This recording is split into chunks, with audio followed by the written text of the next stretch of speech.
and welcome to Ages of Einor presents the War Council in the Amber Temple, 37th episode of Ages of Einor presents The Curse of Strahd. Sorry about the audio issue, guys. It's like my OBS keeps switching to, it says default audio, but the default audio should be my mic, but apparently it isn't. It's stupid. That's 2 episodes in a row now. I'm going to have to, have words with this computer. Anyway, welcome, guys. What's up? I am your humble master of dungeons and keeper of dragons, Pixel. And as always, we're going to get into things here in just a few minutes. But before we do, we're going to go over our usual housekeeping things. But we're 37 episodes in now, so we're going to keep it extra brief.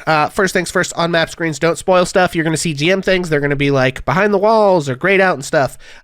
People will be in chat. Don't talk about the stuff they can't see if the players haven't noticed it yet. Second, don't freak out about rules. There's a lot of them in this game, and sometimes we make them up. So we do our best to abide by the rules, but sometimes for story reasons or just because I forget how things work, we aren't always going to get it perfectly right. If that's a problem for you, don't make it my problem. Third, this is an open and welcoming space. Don't be a wangrod. Keep the internet toxicity out of here. Never a problem with you lovely people, but I do always want to give that heads up in case anybody has any wangrod tendencies. They need to keep them to themselves.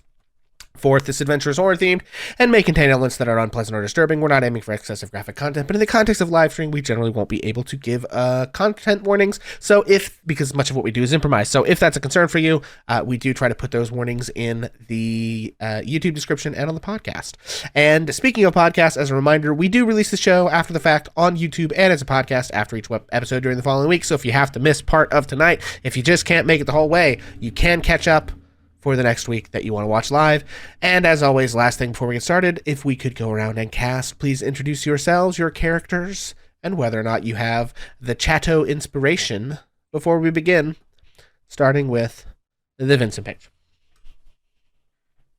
The one and only.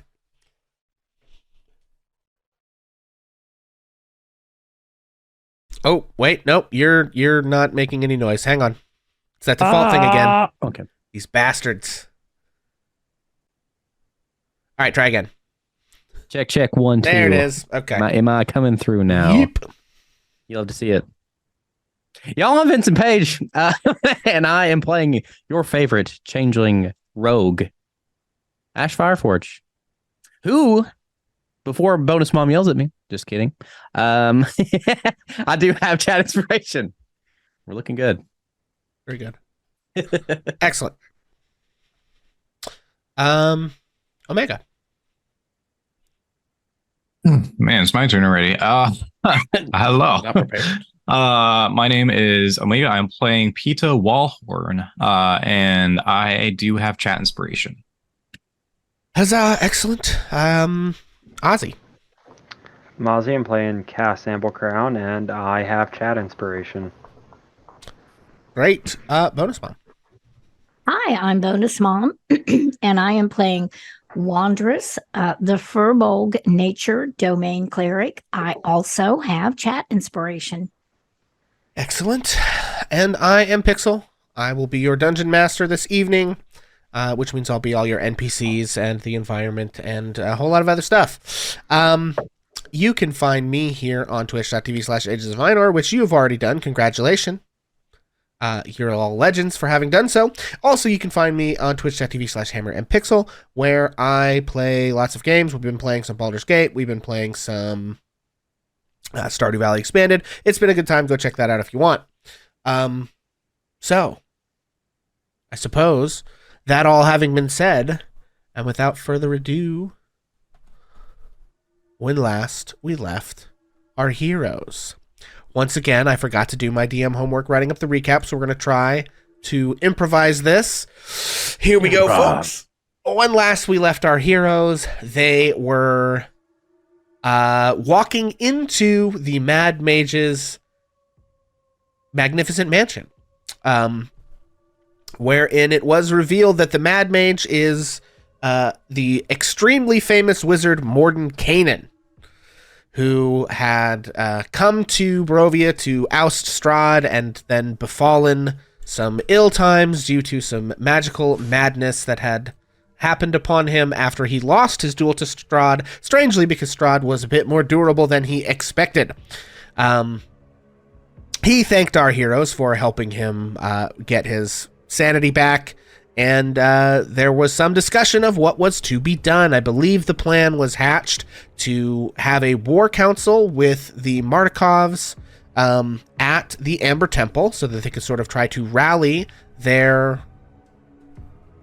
friends in Barovia that they had made, and attempt to, come up with a plan for how to make their final attack on Castle Ravenloft, as well as to help the Mad Mage put scrying into his book so he can figure out where his staff and spellbook are, so he can go pick those back up and not be, without them when he goes for the final fight.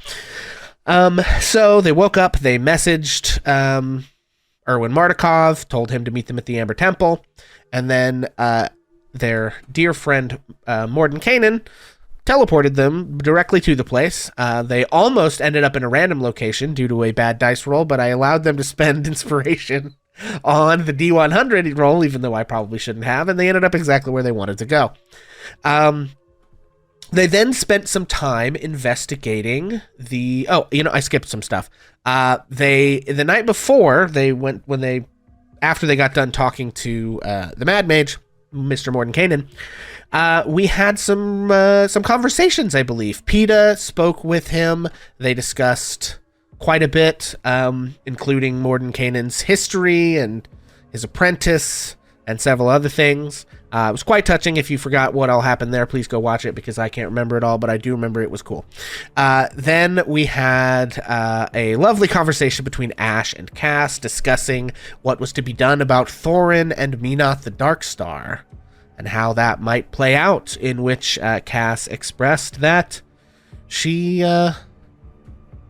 wanted to try to rescue Thorin from his imprisonment in whatever strange sub-dimension he has been trapped in since his death at the beginning of this campaign.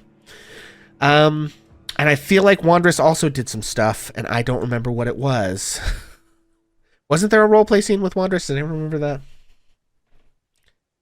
You're muted. Y'all can see how good I am at this. Wanderous's was more philosophic about that's right. Maybe being raised in complete isolation from everyone else was not a good idea. And if he became shaman, the main thing he was going to take back to his tribe was, we need to be connected. Right. He had some personal philosophical character growth, which was great to see as well. The following day, they teleported themselves to the Amber Temple, and while they were waiting on Mr. Martikov to arrive, they investigated. There was a model of the Castle Ravenloft that had been built by the architect who built the castle. There's like a scale model of it that was pretty massive in one of the rooms in the Amber Temple, which is apparently where that guy was when he did that for some reason. And they investigated it, and one of the things that they learned, other than just the general layout of the main, exterior of the castle, they saw that there are several towers, one of which has an obvious and open sort of like stairwell that just runs right into the castle with no door or covering whatsoever. They posited that perhaps some of the interesting things might be in the other tower. They noticed a big chapel in the back, and then Ash, with a nat 20, noticed a very singular little thing in the side of the cliff at the back of the castle that indicated some sort of, there's like a little roof and a facade and some windows at the back of the castle, a ways down the cliff, underneath of this like overhang that's buttressed, where there's like a little, it seems to be some sort of servant's shack, maybe someone who cares for horses or something like that, back there. And it maybe indicates that there's a whole subterranean floor to the castle, which is just a piece of information that they now know. And then I believe that who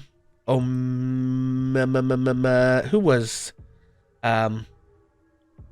that PETA and maybe Cass were waiting for Mr. Martikov, and he arrived. Now, I will say this. Bonus Mom and I were doing some discussion beforehand because she was trying to figure out how much progress Wandress has made on reading that Tome of Understanding that Ash had found in the Amber Temple quite some time ago. And we determined that the amount of time it takes Erwin Martikov to reach the Amber Temple is very conveniently for us all the exact same amount of time that it takes your friends Esmeralda and Mordenkainen to copy those spells into their books. Incidentally, Mordenkainen copied the scrying spell into his spell book, which takes about 10 hours, and Esmeralda copied fly and sending into her spell book, which each take about 6 hours. So,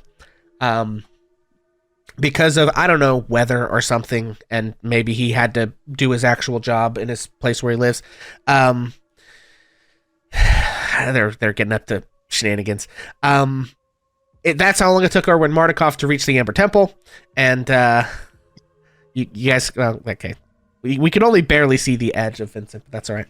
Anyway, folks, so that's where we left off, was with the arrival of Erwin Martikov. So we are going to jump back in there, my friends. Sorry for that, not as dramatic and good as usual. I will try to remember to do my homework for next session and write that stream recap.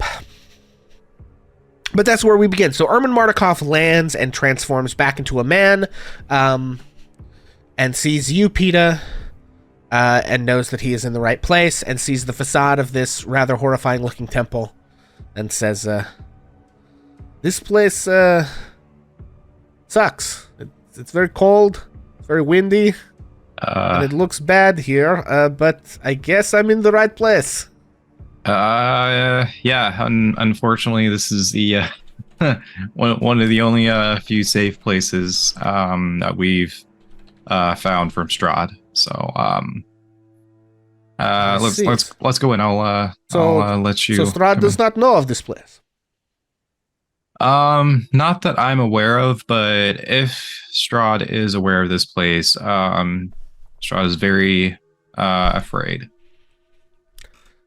Well, that is good news. And he walks inside with you, into the Amber Temple. Where would you all like to be sort of having this war council? Do you want to try and have it in the room with the big castle? Do you want to maybe go into like the library where your lich friend has all his spell books? Where do you guys think you would like to go to do that? I mean, I almost feel like here with the room, or here in the room with the castle mock up, but I'm also kind of indifferent altogether. I'm not opposed to that. The only other thing I was going to say is, would the library be warmer since it's more centralized, or is that not a thing here? The library does have some like torches and stuff in it, but like you guys could, like borrow them and put them in the room with the. Chadrick's gonna let you do whatever you want, basically. So if you want if you want the room with the castle in it to be warmer, then that can happen for sure. Honestly, the best toast we've had so far. Yeah, I think the castle room's fine if that's the mood. Okay. Ooh. Sorry, I've got like half of Ozzy's face, so I'm trying to. Here, I can scoot over. Hey, there we go. Wait, now I gotta move it the other way. All right. Oh, no. And now I gotta move it back. All right. Anyway, so you all make your way into the big room with the model of the castle, and the best way that I have to like show you that is this big Walls of Ravenloft map. I don't think I guess there is a spot in one of these where they give me like a front view of this thing. somewhere. But I don't know how to... I guess I can... Let me see. Hang on.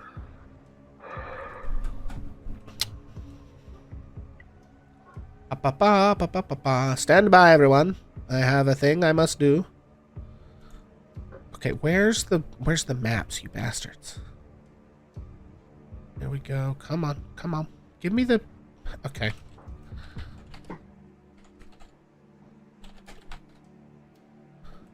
I know this is in here somewhere. Ah, that's right. It was on this page. And I can't give you... Oh, wait. Is this... Yes, there we go. All right. Hang on, everyone.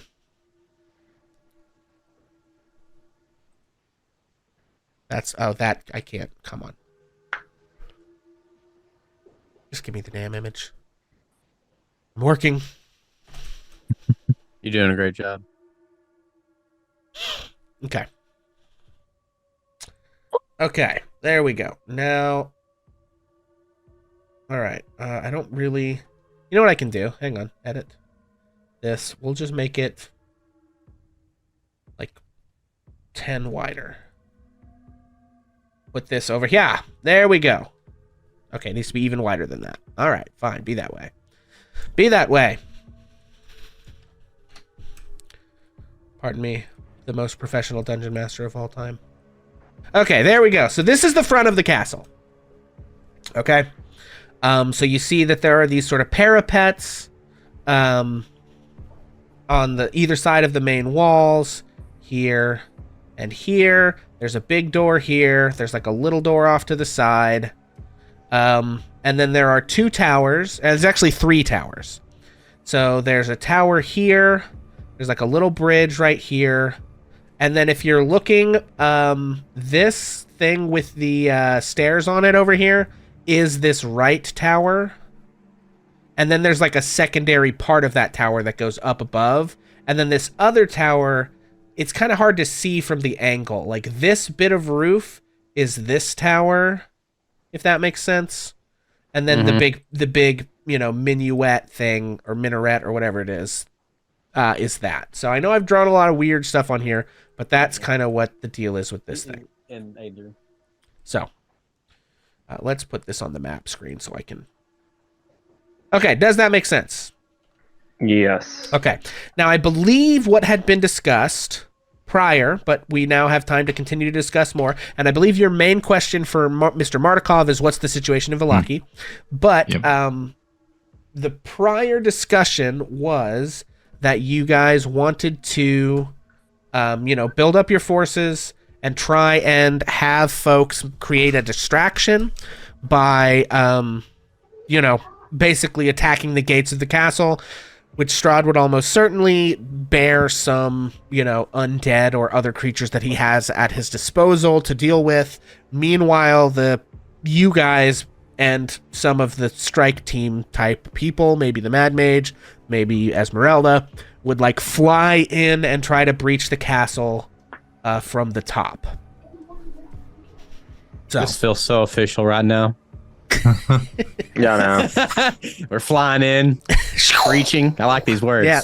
All right. Feel great. So, so you set up. So I'm just sort of recapping that. That's kind of like where we stand as we begin the war council. So you all approach. There are some lit braziers that have been brought in from the library. The Chadrick has conjured some cushy chairs and bean bags and stuff around the room that you guys can sit in. You have this big, model that you can refer to, which is kind of in the center of the room. And the model is massive. It's 8 feet tall from the bottom. And you sit down to begin the war council. I guess I'll leave it on this map in case you guys want to refer to anything on here. But who says what and to whom? Let's get this cracking. First things first, Mr. Martikov, thank you for coming all the way out here. I know that this is not the most ideal meeting place, but it's quite far away from Strahd's wondering eyes. Yes, certainly. I was surprised to hear from you. Hadn't heard from you in a few days. Was pleased to be made aware that you remain alive. We've been on a trip. Let me just say. But I do think we are on the cusp of giving this the best go that we've got. You'll remember that we talked a bit about some relics we were told about that would help us defeat Strahd. They've all been gathered. And thanks to our newly resurrected, is that the word I'm looking for? Our new Lich friend, we have a lot more information than what we started with, so. Excellent. Well, I can... go ahead. How's Valaki? I know when we left, it was in rough shape. Yes, well, it is a bit of a tinderbox. Obviously, the old burgomaster, his house has been burned, and he and his whole family have been killed by an angry mob. It's unfortunate. He told us he could protect us from Strahd, and of course, many of us knew that was, as you say, the bullshit. But, nevertheless, those who believed him felt betrayed, and took out their anger. It's not exactly morally justifiable, but it is understandable. And now there's the question of what to do. There are 3 camps, more or less. There the Wachters, Fiona and her family, are influential and noble and could easily step into place as the new burgomaster.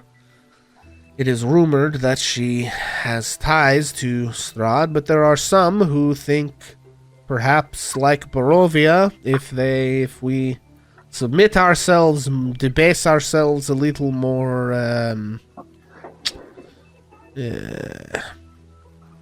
fully and obviously, perhaps he will have mercy. I don't know why they think that, but I suppose it is not a completely irrational thought to have, just not borne out by the historical evidence of anything he has basically ever done. But I suppose, if you don't have any idea what could possibly be effective, maybe you grasp at straws. I don't know. And then there is a small group of loyalists to the old regime, led by a man named Izek Stranzi. He was a bruiser for the old burgomaster, and he has a group of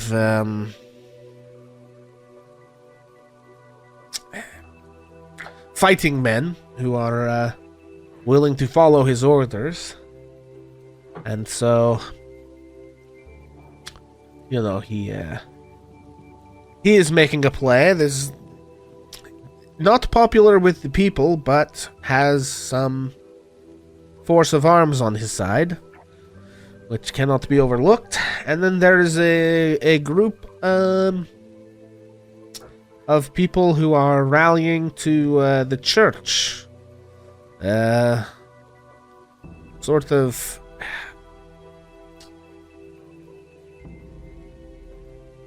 I don't exactly know how to say. Ismark and Irina, the children of the Burgomaster of Barovia, have as much claim to, leadership in this land, I suppose, as any. And so some small group have said perhaps they should aid us or rule or whatever, I don't know, but then others say, well, their father did not do so well with Barovia, so why should we trust them? And then even others say, well, Barovia is even closer to the Ravenloft itself, and it's basically Strahd's backyard. What chance did anyone have? And the fact that they escaped that place, some people say,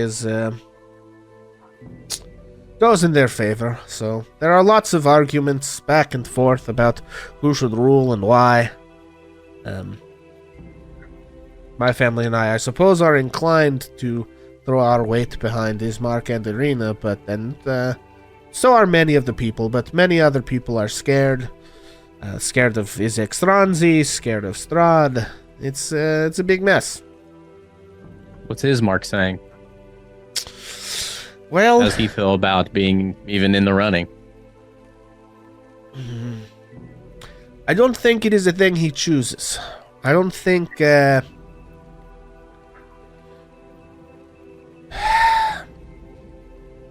think he believes he deserves anything of that nature until Strahd is in the ground. And so he is reluctant, but it may be something people force on him. Certainly he thinks the others whose names have been floated are, unacceptable. And he does his best to protect those in the church. So far there have been scuffles, but no major, attempt has been made to breach the Church of St. Andrel, and so that's, I suppose, a good thing. I think anyone attacking that place like Strahd had done would face rather, they would likely lose all legitimacy in the eyes of the people.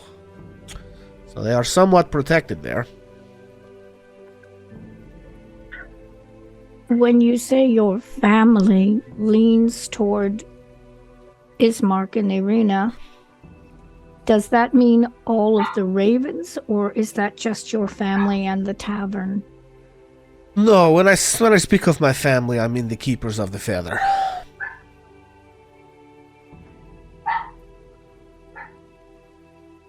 What the... How goes things for the rest of you? What have you been up to? What, I suppose, have you found? You say you found the artifacts. You appear to have found a dead man, then a living one, and also a Vistani woman. Oof. Yeah, we've been doing a lot for sure. We found, you'll remember Onyx's mentor, the Mad Mage of Mount Baratok, who is not so mad anymore, thankfully, and has agreed to help us. We do have our dear Esmeralda with us, and we're hoping her mentor, Van Richten, I think his name is. I always mess this up. Rictavio? I thought Rictavio was his code name. Persona. Yeah. Oh, okay. Yeah. Yes, I believe you told me to send word to him or something. Yeah. So we have dispatched someone to him as well. Excellent. Do you think Ismark would be inclined to fight with us? Very probably. I have a thought and about sort of that as out well. of character, I think, if you remember 33 episodes ago, or however long it was, maybe 30 episodes ago, Ismark and Irina, so, obviously Irina has been, like, a target of Strahd, but she's sort of safe in the temple, more or less, now that you've, like, reconsecrated the place. Ismark had said that he would help you fight Strahd as long as Irina was safe. And so since she's been safe, he's been kind of on standby for that. So, yes.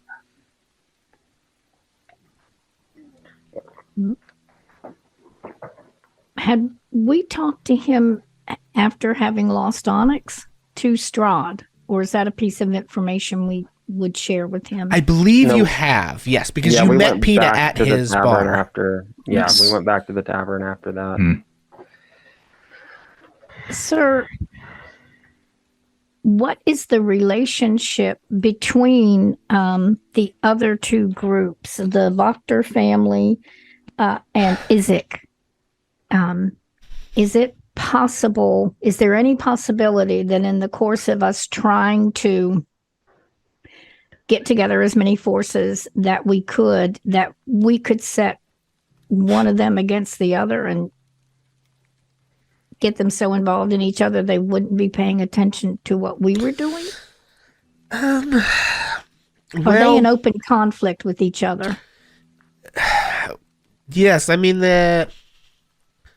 it's complicated, right? Because we have sort of like it's like a political tripod, you know? Yeah.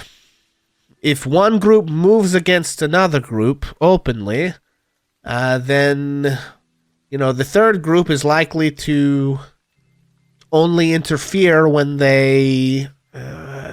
because no one, you know, if one group defeats another group, right, then they sort of consolidate their power, and then they are strong enough to take on the third group. So the third group will intervene to sabotage either of the others. So it's sort of it's a waiting game. It's a standoff. Everyone wants to come out on top, but no one can strike the first blow. Because, you know, they don't want to force the other two to gang up to stop them, or if two of them get involved, they worry that the third will jump in, you know, opportunistically and try to finish them both off when they are weakened. And so there's a lot of sort of stopping just shy of open conflict, you know. It's Well, you say that there are rumors that the Wachter family is somehow tied to Strahd, and you are the keepers of the feather. You see much and you go everywhere. Do you have any evidence that would actually support that we would know that to be true? We would know that if they saw us or we tried to contact them or anything, that message would indeed go to Strahd. That's a great question. Well done. Let's see.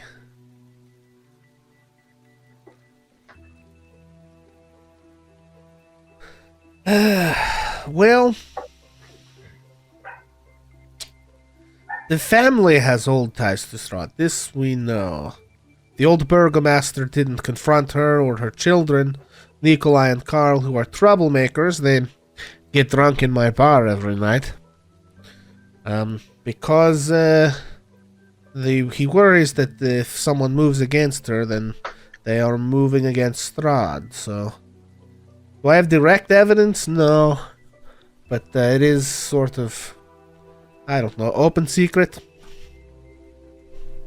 So we should assume that they are not friendly. The reason why I ask is I think through how we could amass the largest force to march on Strahd would be to somehow create a situation where all three factions are racing off to confront Strahd, hoping to get to him first to destroy him, and that would cement their leadership of the town and possibly all of Barovia. It's very doubtful that Fiona will be amenable to such a, or even be able to be manipulated into such a thing.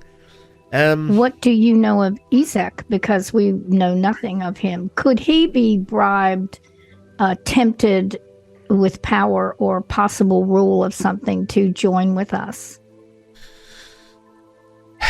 Well, he's a real piece of work. He was sort of the old burgomaster's, you know, strong arm, as it were.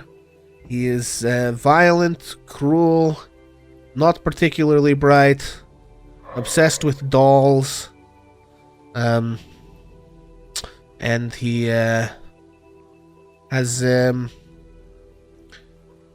his very strange right arm. It's like gigantic and can shoot fire. Very weird. People do not like him, but they fear him.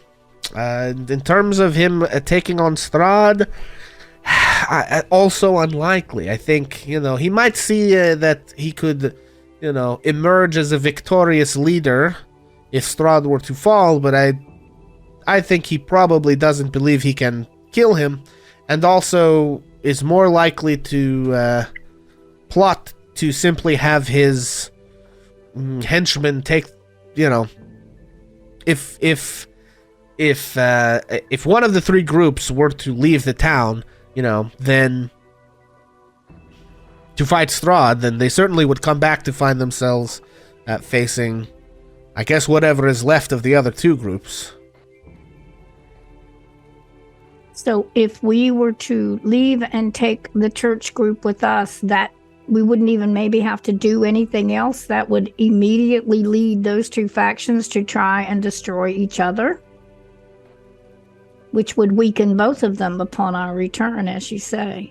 More than likely. I mean, I think if it becomes known that you are leaving to try to take Castle Ravenloft, everyone will write you off as madmen and dead men walking, and so, the two remaining groups will think, oh, well, now all we have to do is, take out our one opposition, and then if any of the survivors come back, then they will come back to a town in which one of the two groups has consolidated their power. I don't think they imagine a world where Strahd can be defeated. But I suppose if he were, that would, the people would almost certainly support whoever defeated him over, whoever wins a fight between two of the most hated people in town, One of the, as we talked before you arrived among ourselves a bit, one of the scenarios that we discussed was creating a diversion, and then perhaps an elite force of us and the Ravens entering the castle surreptitiously. But that means that Strahd has to be distracted by something, and certainly those two groups, if they could be maneuvered to believing that they needed to attack the castle in order to gain power in the town, or if even one group were chasing after another to stop them, or whatever could create our distraction without, and possibly result in both of their forces being diminished and leave us to our own plan. Do you have any wisdom about that from what you know of the people, or is that foolish and we should look for something else? I'm just not quite sure what would possibly lead them to do such a thing. I suppose your reasoning, as far as it goes, is correct in that if you could engineer a situation in which that were the case, it certainly would be quite distracting. I'm just not quite sure how you accomplish that. That first step is a doozy, Yeah, I could see if you convince Ismark and the faction in the church that you have a shot at taking out Strahd, and then they leave to go do that, then the other two will fight, and, if you are successful, then likely the town will follow you when you come back. If you are not, we will all be dead. And so it won't really matter who wins the fight between the Wachters and the Loyalists. But aside from that, I'm not really sure, I suppose there are other ways one could cause the two groups to fight each other. I'm sure you are a creative group of adventurers. You can come up with something if you need a better plan, but I don't know. I'm simply trying to explain the relationship of the factions in the town.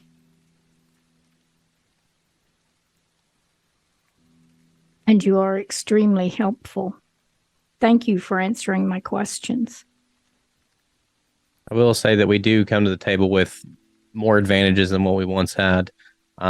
We did find the Sword of Sunlight, which I do believe that's what that's called, and Ash will kind of nod towards PETA.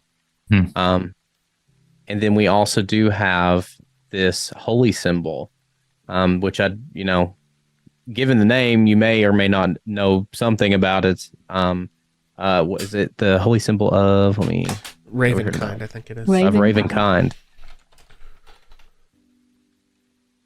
Both having, powers to create daylight in a place without the sun, I think will give us severe combat advantages if played right. And then the other thing that we have more information about, and maybe this is a bit outdated, but definitely more than we did know, kind of gesture to the model of the castle. We kind of have a lay of the land.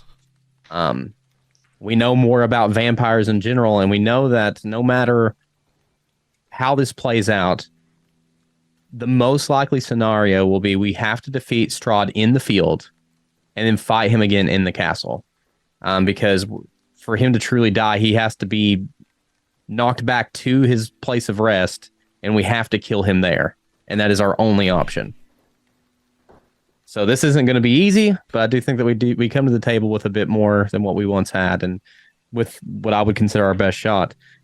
The only other thing that I would like to point out about the situation in Vallaki is I don't expect for us to amass an army here, but I don't think that it's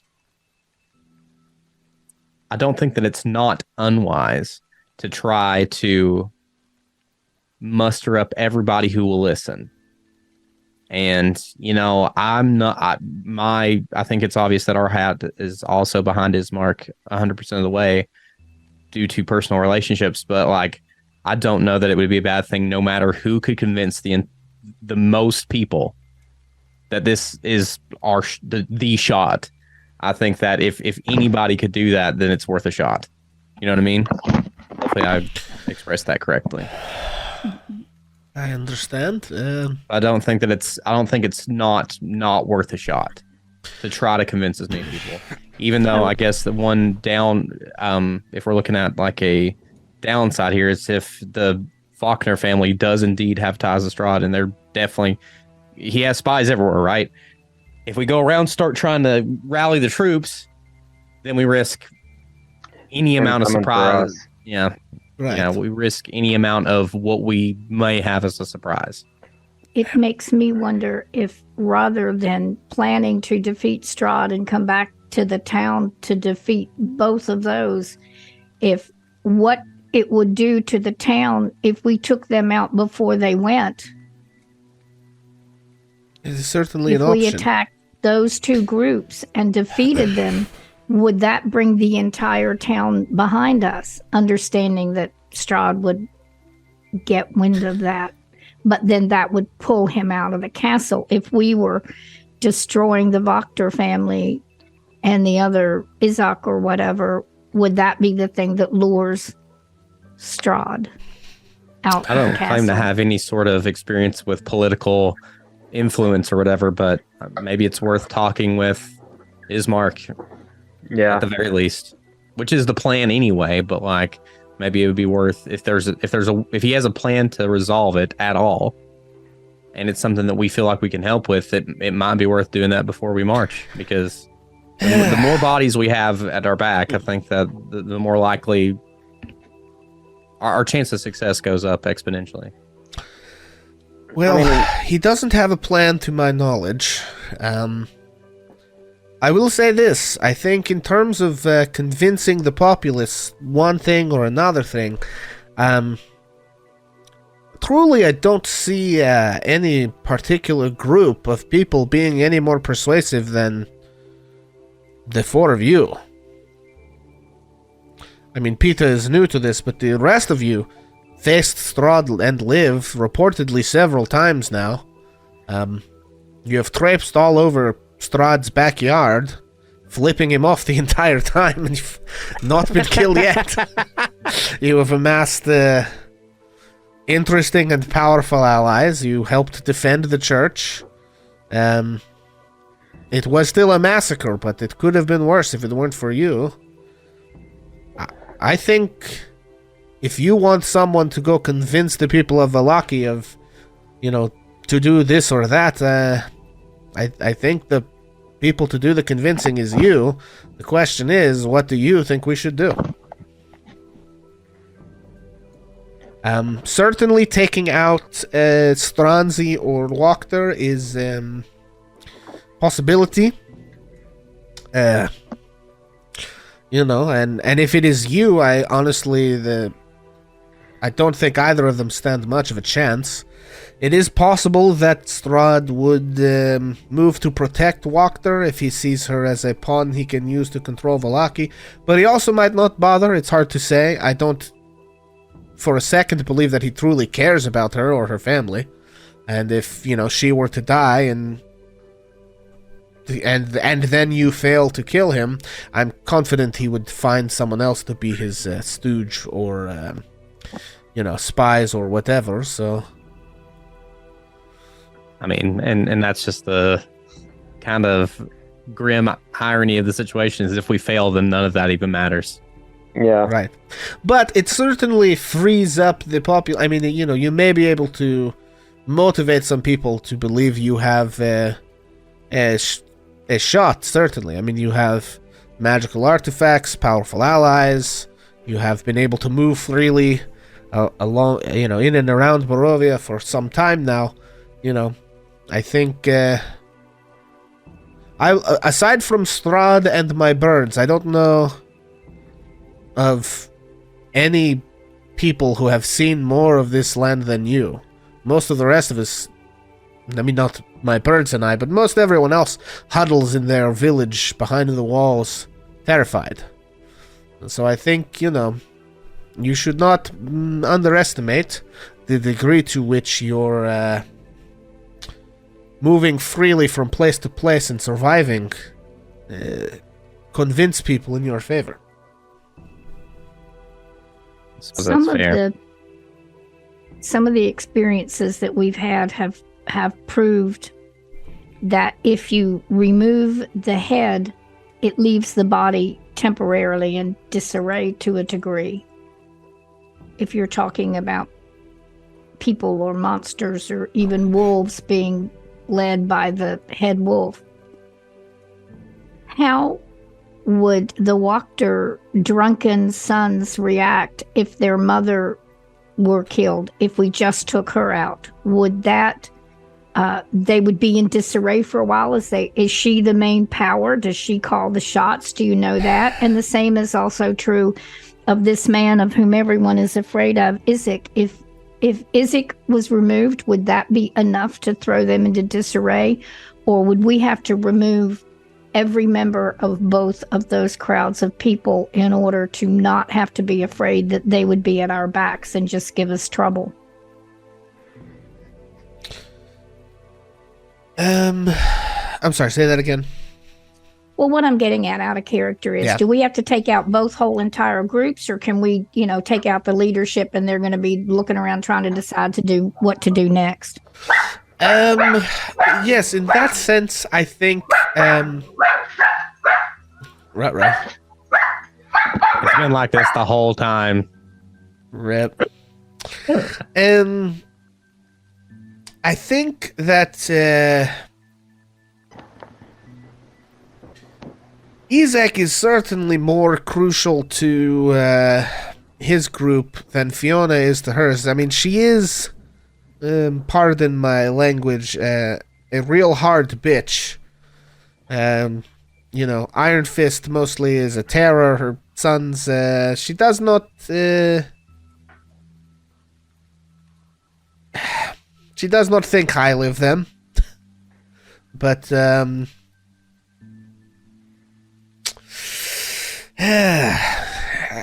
if she were removed, I don't know that they have ambitions to step into her place, but, they might, I suppose. The father is long dead. So it certainly would hinder both of them, if she were removed. There is no exact telling what Nikolai and Karl Wachter will do if their mother, is removed.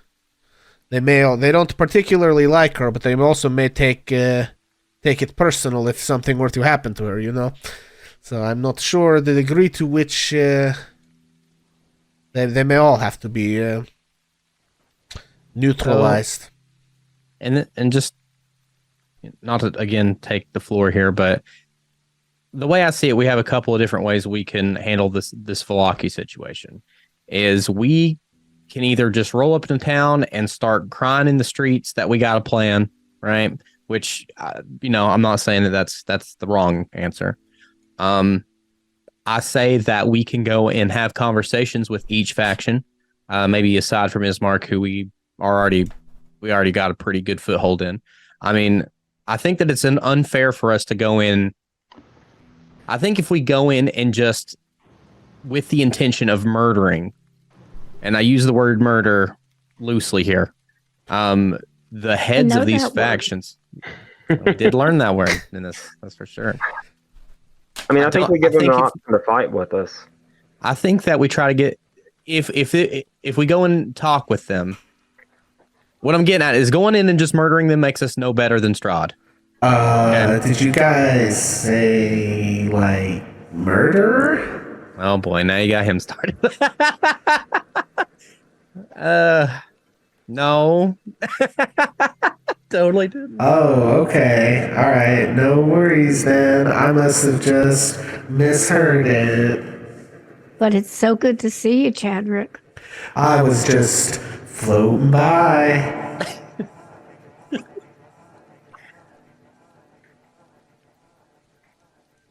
I do think that we should talk with them. If that's the mood, if we're not going to just go in and just try to convince them. And maybe that's two different sides of the same coin. Maybe we do go and just like have this moment where we like are talking to people in the streets. Maybe we go and have actual conversations with them. Again, the worry being is if the Wagner's actually are involved with Strahd, then we can't give them all the information. But like at the same time, if we can convince them to put their forces behind us, and they are willing to do so, not to boost our own ego, but like, damn it, why do I keep forgetting Birdman's name? Erwin Mardukov. Mr. Mardukov said, if anybody's going to be able to do it, it's us. There's all these rumors about the Wagner family in league with Strahd. Maybe they just have been doing.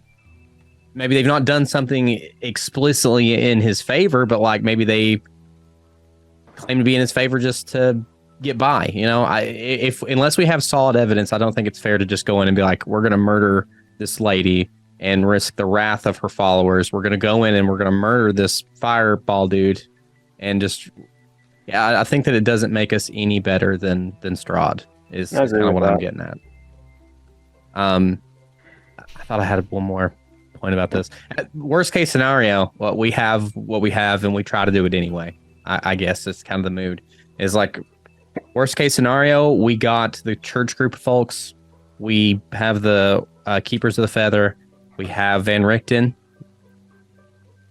One thing I did kind of want to bring up is I know, and this is in relation to the Wagners, the Vistani. We know that they move freely through the land because of their relationship with Strahd. And if Mr. Markov seems confused by that, I guess we could relay the story that we heard from the dude's kid, the father of the kid we saved. Could relate that story of how they saved him when he was still human or whatever, right? Anyway, if he asks questions, I almost wonder if it's worth talking with them. We know that the Vistani leader's brother is in league with Strahd, but that is a whole other group of people that I think it's unwise to completely ignore. This is true. The caravanners, I think, they fall into different groups, yeah? Some of them, as far as we understand it, their people have an ancient pact with Strahd, but they don't all, work for him exactly. Right. They are able to leave and enter Barovia and are the only people able to do so. That is how they lure people like yourselves here sometimes. Some of them actively work for him. Some of them lure people here, but don't really sort of question their role in things, as far as I understand it. And there are some who attempt to secretly defy Strahd by giving aid to adventurers. I think Madame Eva is the leader of that particular grouping. So you certainly could reach out. I had every intention of stopping by Madame Ava's camp on our way back through to wherever it is we go anyway. So maybe that is where we touch. I think maybe it is a bit too risky given our last encounter with the main camp where the child's father was at and his brother who openly works for Strahd. I think that maybe that's a bit too risky to go to that specific camp, but maybe we chat with Madame Ava at her camp and maybe she can rally somebody. If she's willing to do so. She's already helped us a ton. If not for her, we wouldn't have found the sword. We wouldn't have found the tome. We wouldn't have found this holy symbol. And in a weird way, we wouldn't have found our options that we have in this place. I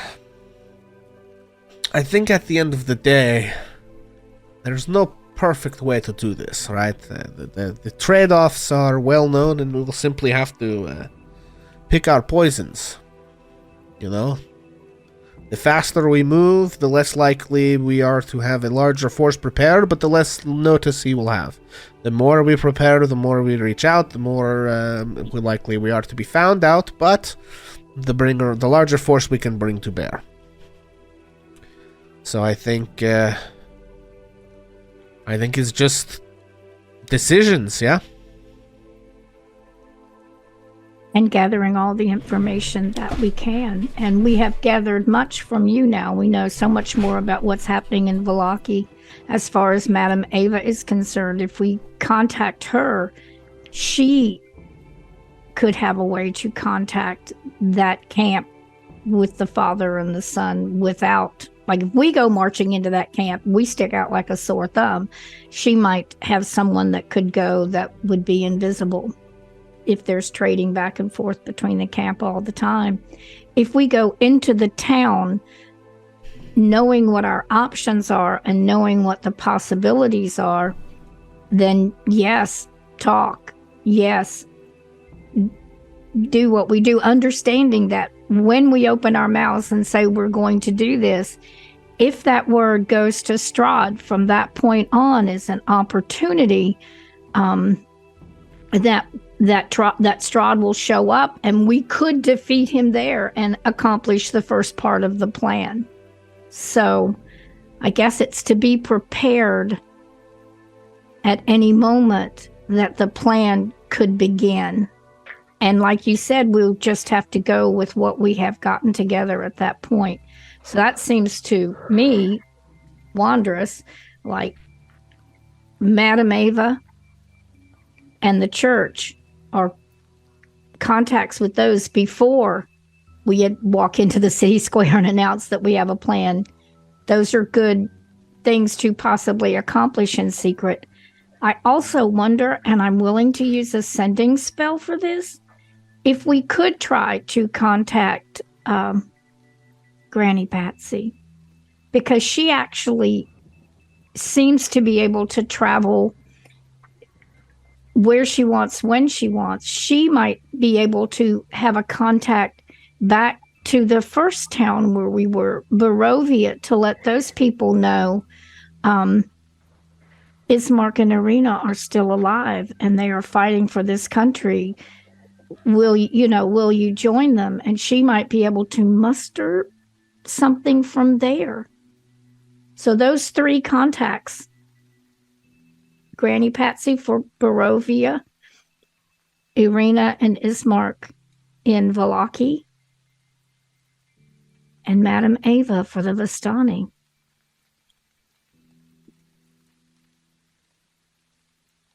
Yes, so this conversation then leads us to make this decision, because we're going to have to hear from the leaders of all these other factions too. This can't be the last conversation we have. We don't have all the pieces.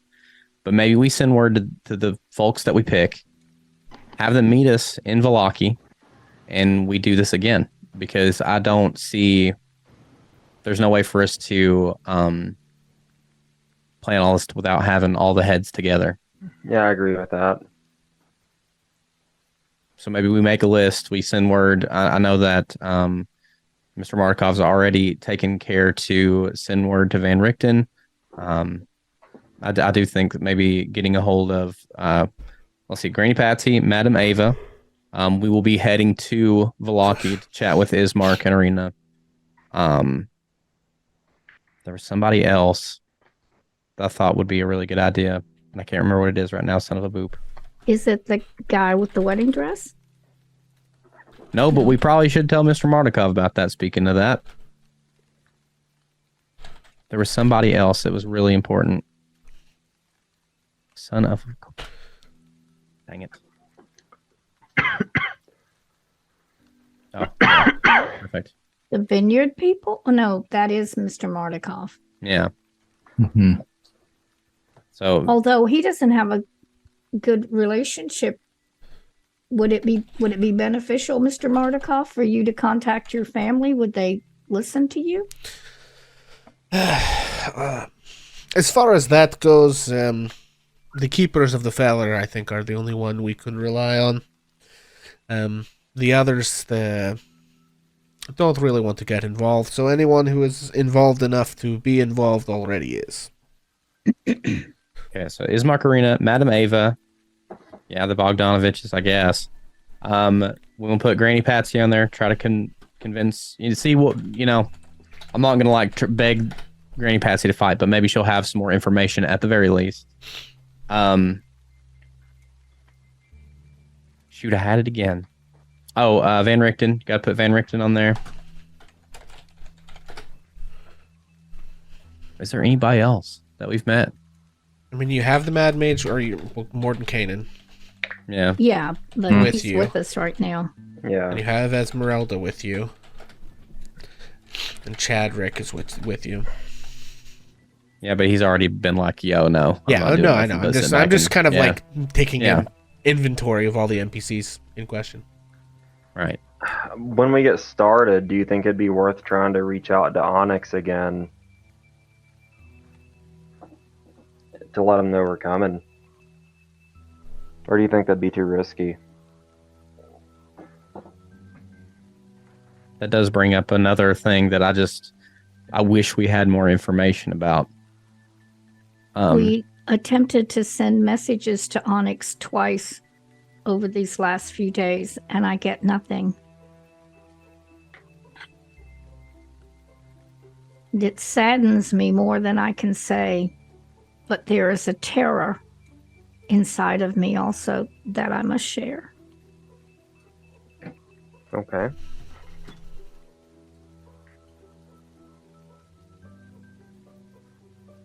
It could be, since Onyx is with Strahd, and now we can't reach him. Perhaps he tried to escape or to somehow, perhaps the spell died, perhaps, I don't know. But it wouldn't necessarily be the worst result if Onyx were dead. The worst result might be if Onyx were undead. I mean, that's true.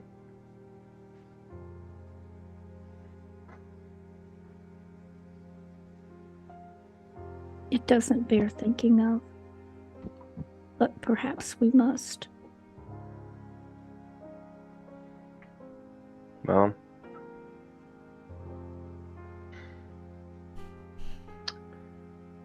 honestly, I think that's just, we have to hold out hope that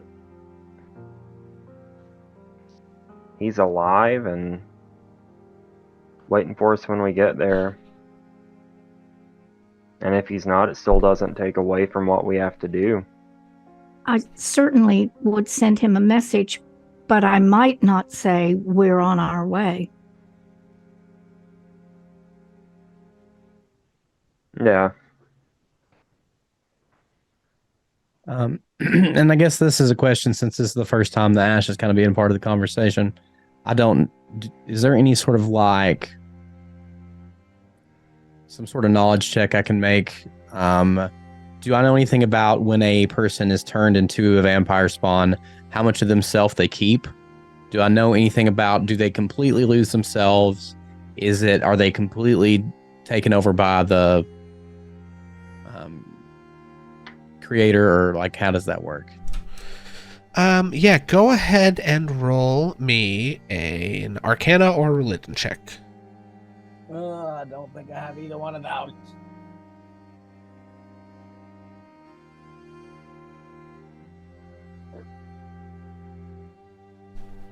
I think my history's 4, so we'll go with that. Where to go? I just seen you.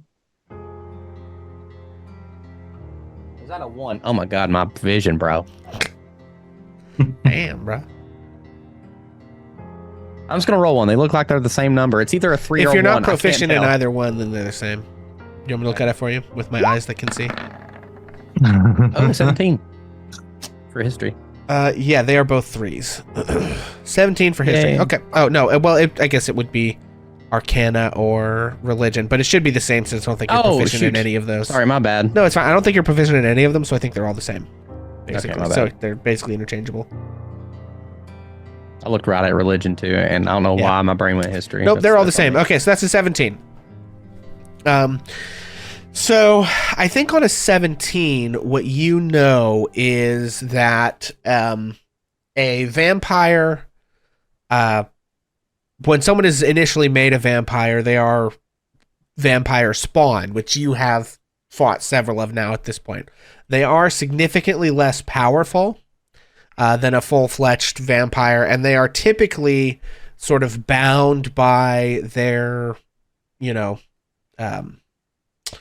vampire that turned them. They're sort of bound to obey their commands, whether they want to or not. So, in terms of how it affects people's personalities, I think on a 17, you hear that it varies. Some people, jump right in, but 2 feet and become, they love it and they become horrible. Other people are sort of like forced to do things by their, typically like in the first instance, right? The person just naturally takes to it and off they go. In the other instance of someone who like doesn't want to be doing the things they're forced to do, their, creator basically forces them to do stuff until they break down enough to just kind of lose themselves. So now that doesn't happen in a matter of days, right? Sure. But, That's exactly the information I needed. I think that Ash will kind of share that. I think that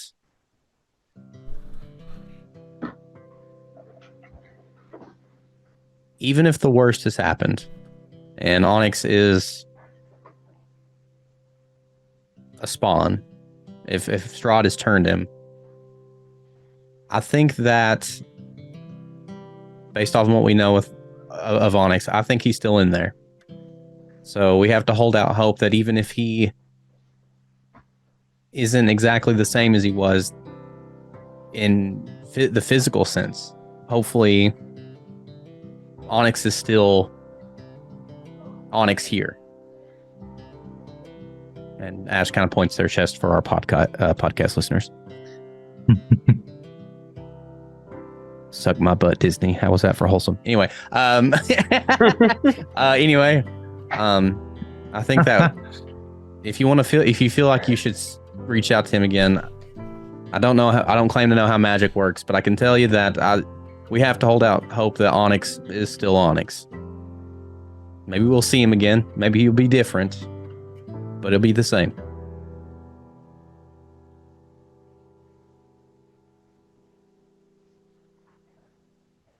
You have taught me so much, Ash, about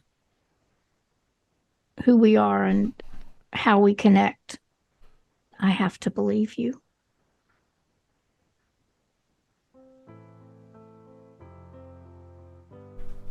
I will at least reach out again.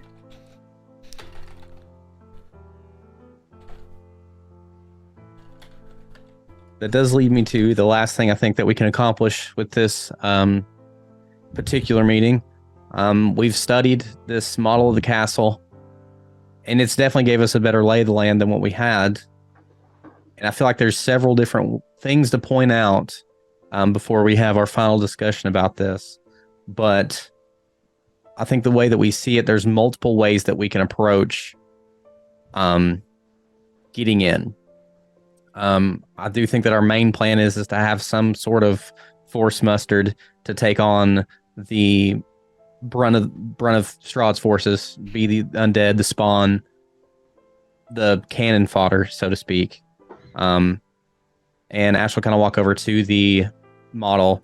There's this open tower here where there's a staircase that leads straight down, so we can't rule out coming in from the air. Oh, hang on. Let me get to the map where people can see. Yep. Okay, go ahead. I was ping. Can they see when I ping stuff? They can see when you ping stuff. Hey, folks, Hell yeah. talking about this little staircase here on the tower. We could always fly in. I think maybe the least likely way in is the cliff face on the backside. There is the gate. I also think that is not our number one go-to. But one thing that I wish I had more information about is the interior.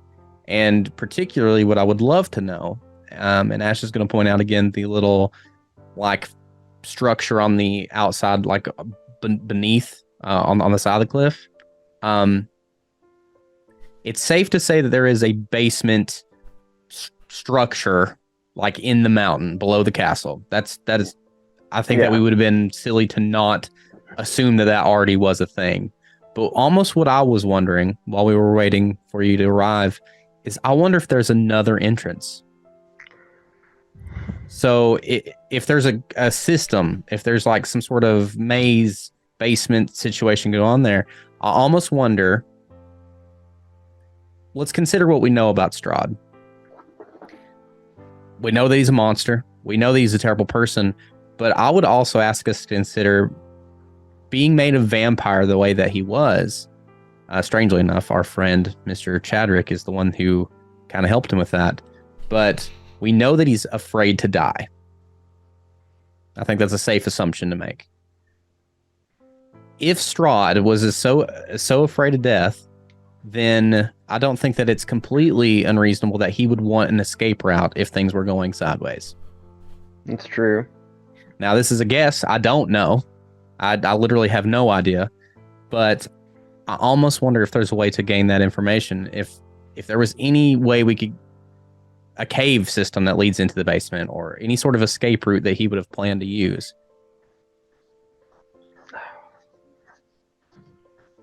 Honestly, if we come up through that, I think that is the top place that he would not expect us to come through.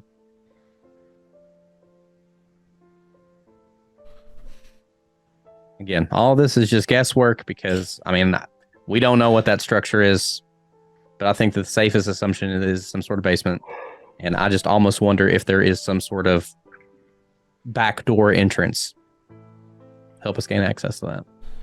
And maybe we don't have an answer. But if we have if anybody has any ideas how we could get that answer. Backdoor. I mean, I almost feel like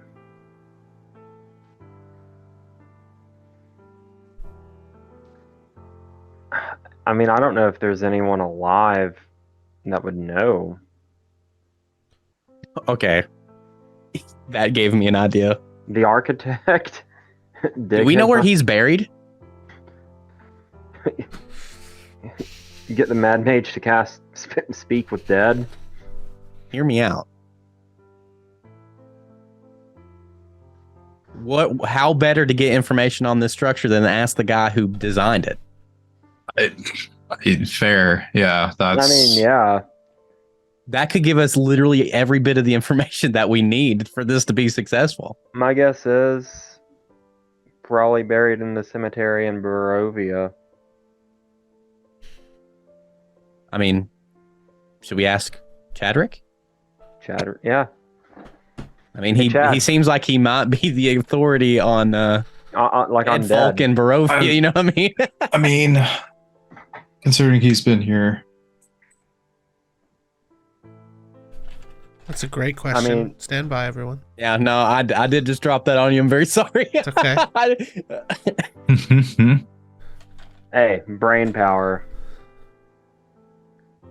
My brain just felt like, Okay. if you ever play Guitar Hero and when you activate star power, my brain Yeah. felt like that for a second. It was pretty great. Brain blast. Brain. I'm God having like, bless. yeah.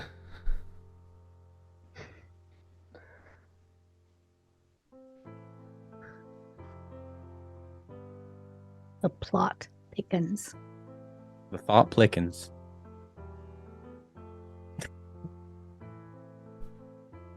Okay. Hang on. Okay.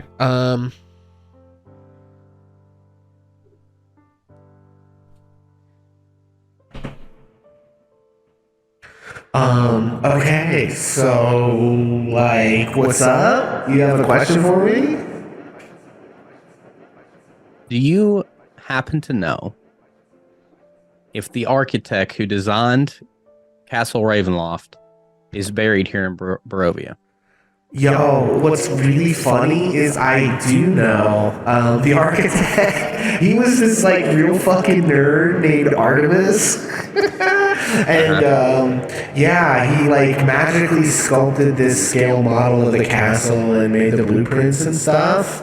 Ooh, do you have But- the blueprints? No, I super don't. But yeah, so Strahd was like really happy with the castle, and so he buried that dude in the crypt in the castle's catacombs. Son of a bitch. Catacombs. Yeah, There it's are like where you put catacombs? like dead bodies and stuff in like big rock boxes, kind of. So there are. Under the castle. I mean, you don't put it in like Yeah. the dining room usually, so probably. I mean, there's got to be like.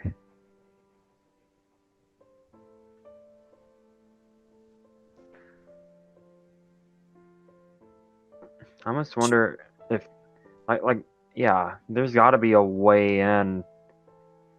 Probably from like the bottom of like the ravine, like the bottom of the cliff, basically. Chadrick, have you ever been in Strahd's castle? No. That dude's like super annoying. Why would I go talk to him? He's like such a fucking wanker. And I respect that, having no idea at all what a fucking wanker is.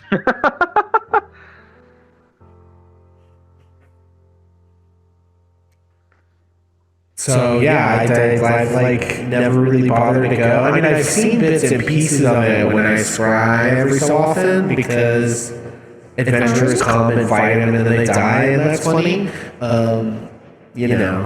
I would kind of hope that he'll die, but they usually do instead. So Yeah. Have you seen in the crypts in your scrying?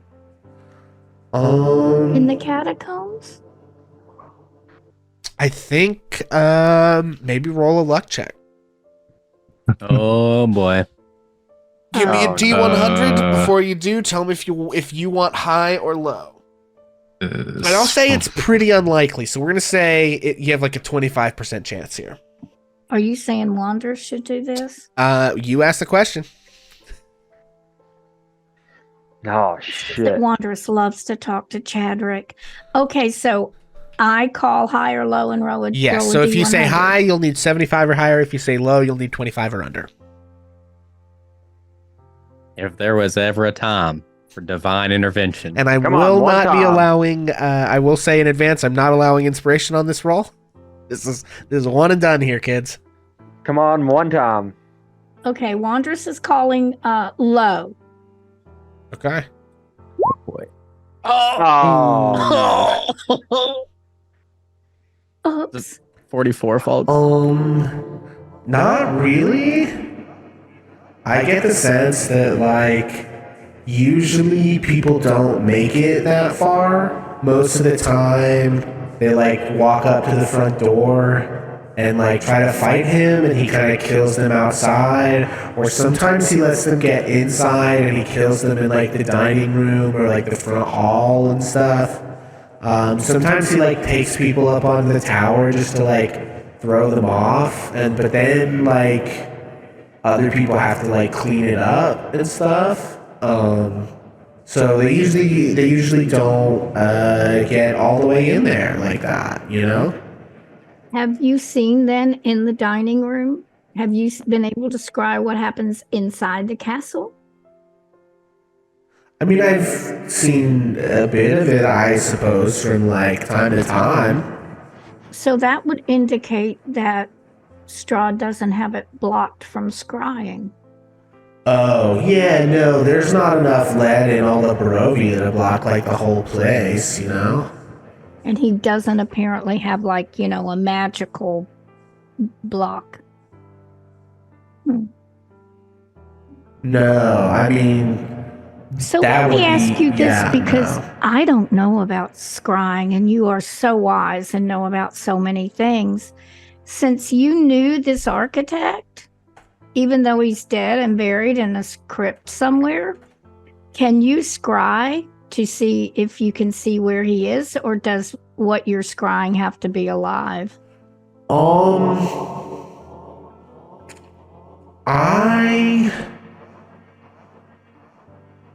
don't think he has to be alive.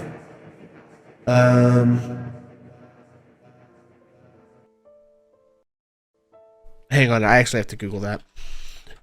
Well, and it occurs to me out of character that if you do scry, it's going to be like black because he being a. But it just popped into my head. I'm trying to be like whatever it was that Ash was when he had that blinding moment of wisdom there. Oh, star power. Yeah. Yeah, trying for star power. Okay. I don't know that there's like a...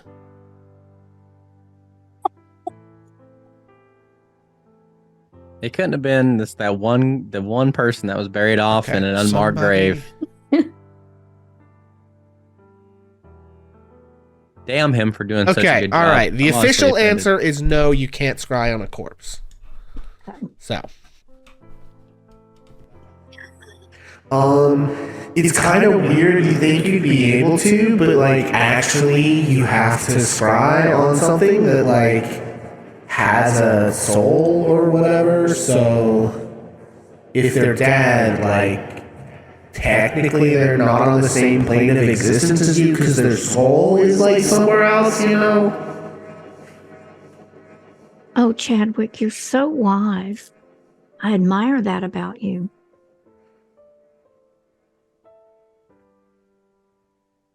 Thanks. But my name is Chadrick, not Chadwick. Sometimes I get my consonants wrong. I'm sorry. Your O's and your W's confused? Had it ever since I was a little furball. How little? I mean, you guys are pretty big. Like, how little do you get? Well, littler than this. I used to do like tongue exercises to kind of help, you know. But I haven't been doing that lately, so yeah, I make mistakes. Boner. This has been a Furbolg biology lesson with Bonus Mom. Okay, yeah. So to answer your question, no, he can't scry on the dead body, according to one of the indie designers who answered that on Twitter, because they didn't put it in their book, because they, I guess, never anticipated anyone asking that question. Well, damn it, Wizards, get on it, because we need answers to all Right. of our Well, no, they did D&D answer that questions. question, just not in the book. They answered it on Twitter. Oh, well, okay. And what they said was that if you try to scry on a dead creature, you basically just get like a number not in service message from your scry spell. Beep.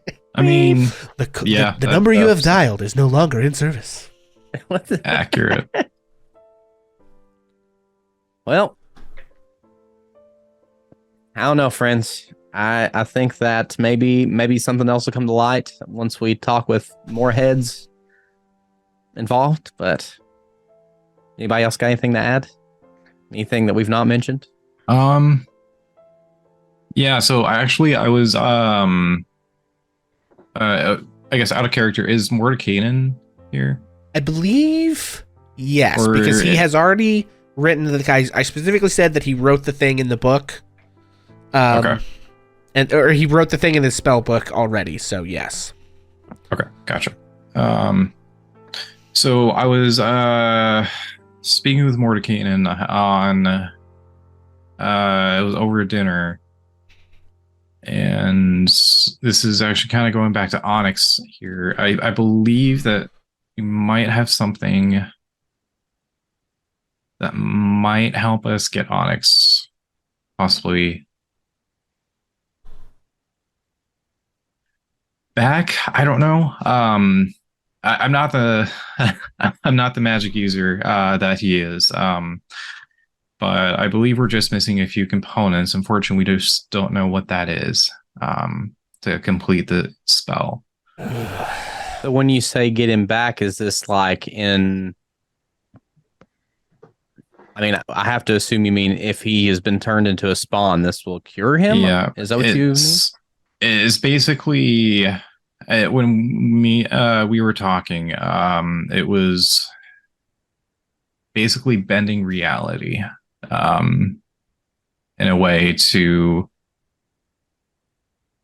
if Onyx is indeed a vampire spawn, to change him back into, I guess, what he was before.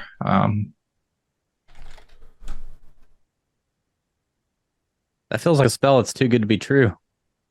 I mean, hey, that's what I was thinking, but that was Well, it's yeah, it's an extremely powerful spell. I understand how it would work in theory, but there's always part of the equation that I'm missing. It's a material component. It's hard to explain. When you do the calculations, it's like there's a variable that should be there that if you can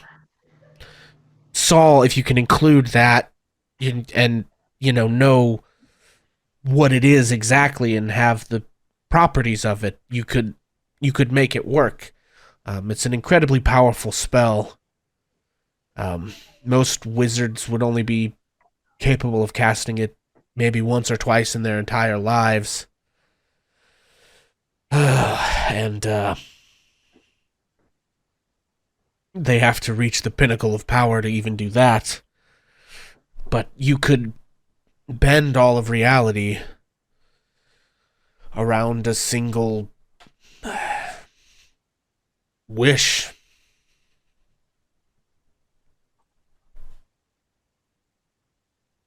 Well, one has to wonder then, couldn't that same spell be used to fix all of this to begin with? In theory, if you were a god, I think you probably would have enough juice to do pretty much whatever you wanted with it, but for a mortal being, you would almost certainly kill yourself trying to do anything too big, but I know you could replicate any other spell effect with it. I know that it has the power to alter reality, to fix a mistake, or it can do a lot of things, but if you try to do too much, you probably won't survive it. But I think this is something that's doable. You're changing the state of one creature, one soul, one being. That's not, there are other spells that mortals wield that are capable of such a feat. Interesting. And you're saying that you about have this figured out?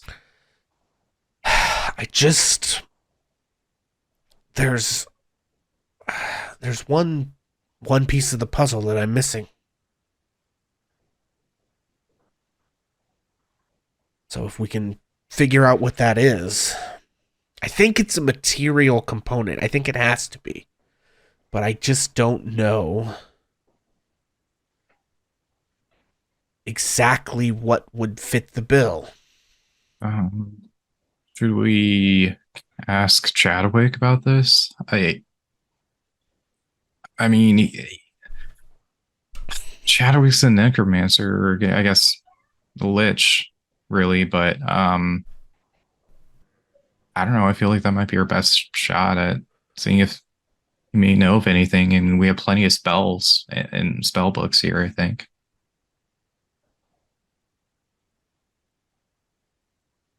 I mean, I suppose we could see what he knows. He seems a little flighty, but I guess the other spells I've seen in his books seem like they work. And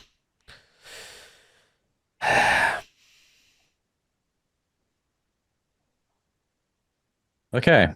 Well, so that actually does bring up a whole other side conversation that we'll get to in a minute.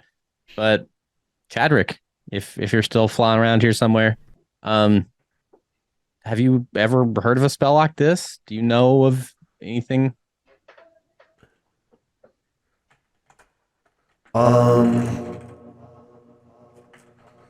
you know, I guess.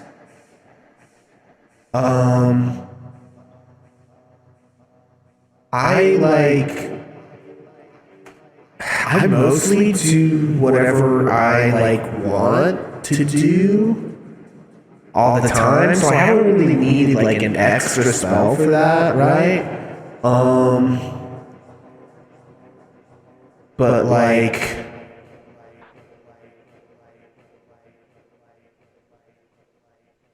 I mean, my guess is that it is like something celestial, probably. Right? Because, like, what my man Morty was saying is that, like, the god, like, because I think, like, in theory, right, this spell, you're sort of, like, tapping into, like, the kind of magic that, like, the gods use to, like, do stuff, right? And so I think that, like, you're basically diverting a piece of, like, divine essence, kind of, and then using that to, like, bend reality to your will, right? And so my best guess is that it is, like, some sort of, like, I don't know, primordial force or celestial material or something. Would I guess would the soul of a celestial being be something?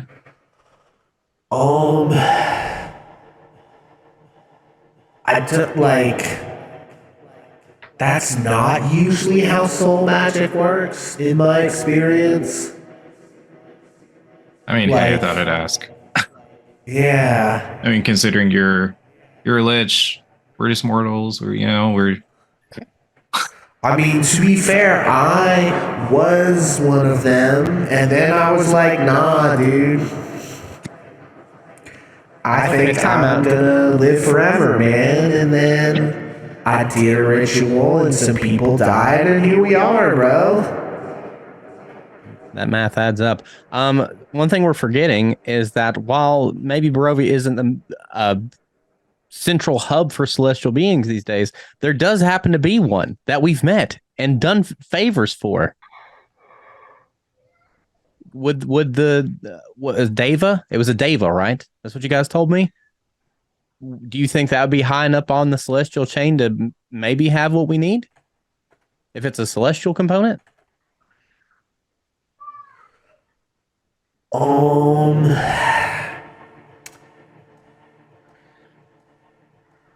Maybe if you like killed him and pulled the shard of divine essence out of which he was created out of him, that Do you might think do his it. actual divine essence is the material component? Do I think that? I don't know. It might be. Um.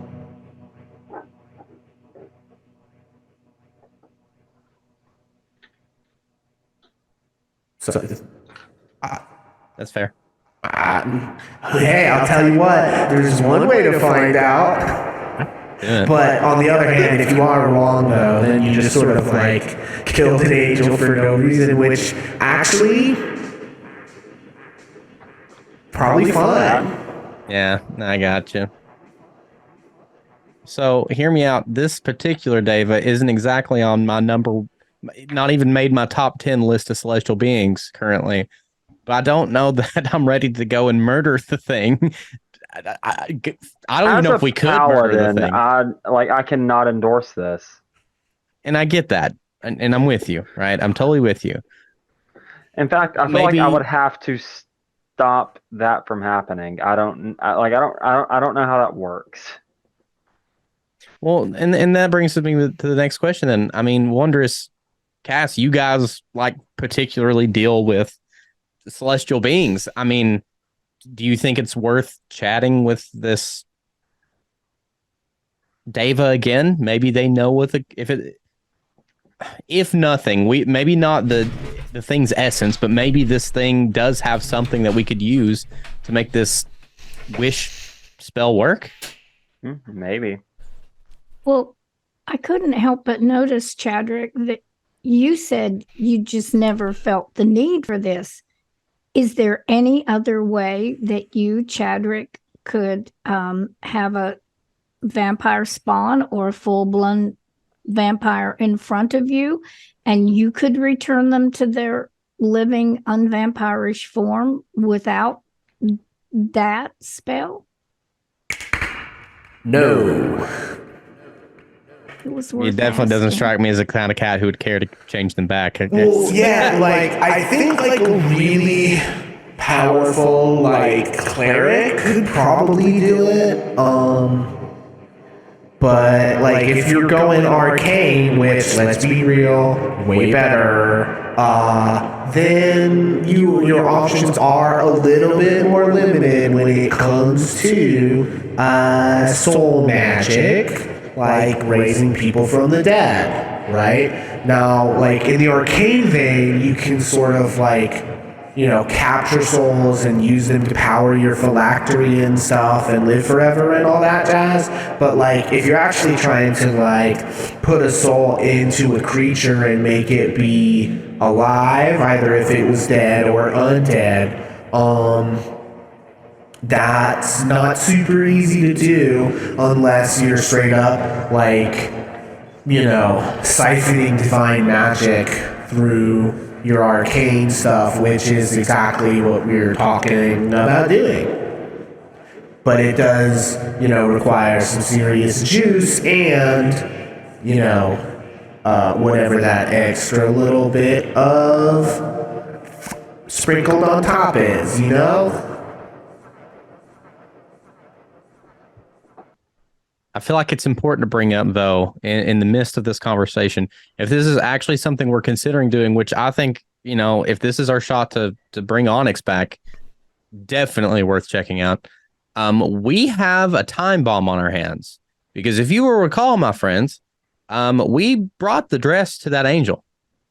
That angel is going to summon Strahd to that temple. And, you know, I don't pretend to understand Strahd, but I think he's going to be pissed. And that means that there's a potential that that angel might become a hashtag in the very near future.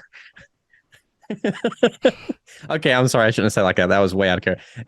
That angel may die, may become unalive. I don't know how that works for Celestials, but like, if this is something we're actually considering, then we don't have a lot of time. Because That angel literally is about to pee all up in Strahd's breakfast cereal.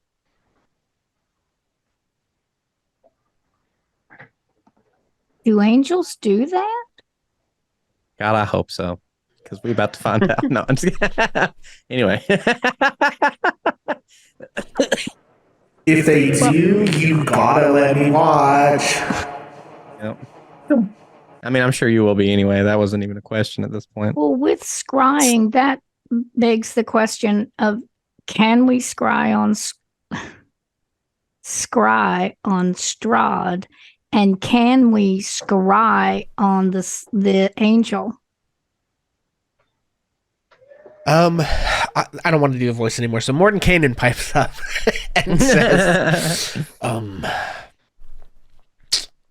mean, there's a chance that it would fail, but it's possible. We really have hit a major time crunch here because I know that there's a lot that we're looking to do, but some of this has to be done sooner than others. And I hate to grab hold of the conversation again by the reins, but like there's also something that I would like a couple more brains on. And Ash kind of looks to Cass. I'm afraid to bring this up, but given that we are on such a time crunch, I think that we have to make decisions now. So, as some of you guys will know, Cass and I lost our brother. He died not long after we came to Barovia. And Chadrick, not asking for the voice here, did say that there is a chance that if we let the shadow that's attached to Cass eat the rest of the dark energy in this place, that maybe we could convince the shadow to bring Thorn back. Now, I bring this up to you guys because this shadow thing is probably bad. I'm just going to go out on a limb here. What are our options here? I don't want to force you, Cass, into thinking that you have to do anything. I told you this was your decision, but I think that because we're on such a time crunch, that now is the time to have the conversation. Because if we want to have any hope of having any celestial components, we have one shot in the entirety of Barovia, and that one shot is about to get fired from the cannon. So we kind of need to make decisions. I'll do it.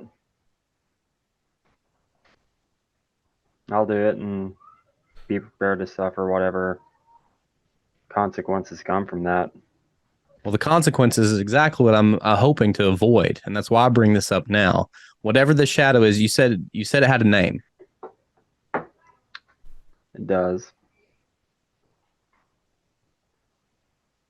Minthara. Nope. Shit. That's from Baldur's Gate. Oh, Lord. We're mixing it up now, baby. Noth. There you go. Minoth.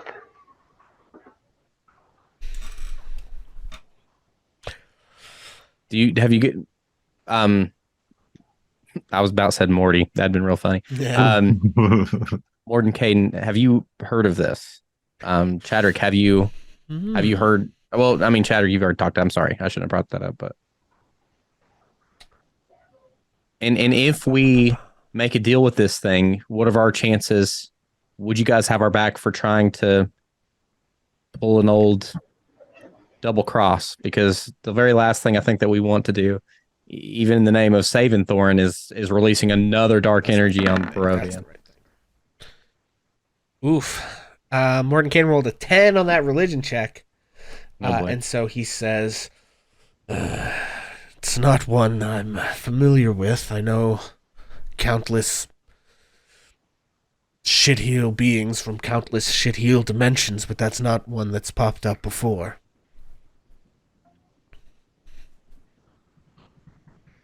Okay, so here's what I'm thinking. If we want to attempt to bring Thorin back, if we want to see where this goes, that has to be done now, because we won't have time to come back. That's correct. So I feel like maybe, at the very least, Mr. Mardukov, maybe we get word to everybody we mentioned on the list. I know we'll have to take care of a couple of them with sending, because they're probably on a different plane at this point. But maybe we gather the keepers. Maybe we gather Venricht and we gather the Mardikovs, we gather whoever will listen right now, and meet in Vallaki soon, maybe in the next day or two at max. And I think that we have a couple of things on our list, friends. I don't know how you feel about this, but maybe we try to take care of whatever it is we're deciding to do about the Manoth situation. And then we're going to have to, if we want to even attempt to get a celestial component, we'll have to go back to Kretsk. The Abbey. Congrats, Yeah. That's the only celestial we're going to find here. At least not spending the next several weeks searching all over Barovia for. Can we attempt to scry on Onyx? Because now we're making an assumption about Onyx that we're moving heaven and earth to resolve, but we really don't know. That's fair. I mean, it wouldn't hurt to try scrying and seeing, I guess, like if that will give us more information, and then we can make our decision on whether or not we want to try to pursue that path. So I support whatever decision Cass wants to make about dealing with the shadow inside of him. And if I need to murder him, I can, because it wouldn't be my first murder. Of course, Cass had real strong feelings about my first murder, so he might have strong feelings about this one too. I would defer to his judgment.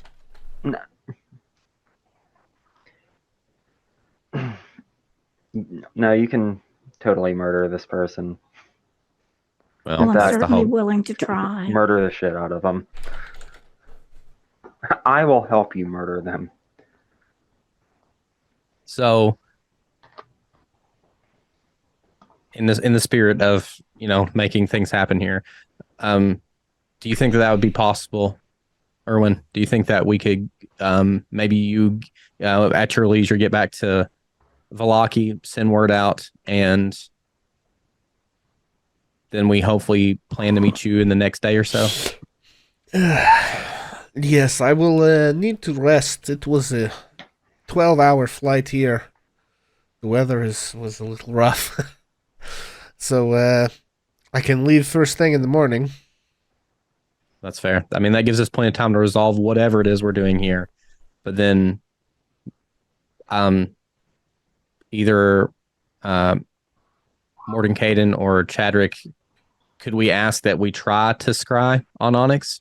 And then that kind of helps us make our decision on whether or not this David situation even needs to be addressed. We did ask the David to give us a day or two. I don't even remember what it was. Do you guys remember how long we asked? It's like we asked the David to give us a day before they summoned Strahd. So we do have a little bit of time on that front, but not much. So maybe we try to, if you guys would be willing to try to scry, maybe we get that information, and then you're absolutely right. There's no reason on killing ourselves getting over there and making a decision with an literal insane celestial being if it's not even going to be something we need. Not that the wish spell, I guess, wouldn't be, you know, particularly handy in a number of other instances, but you're absolutely correct. I think that, you know, order of importance here.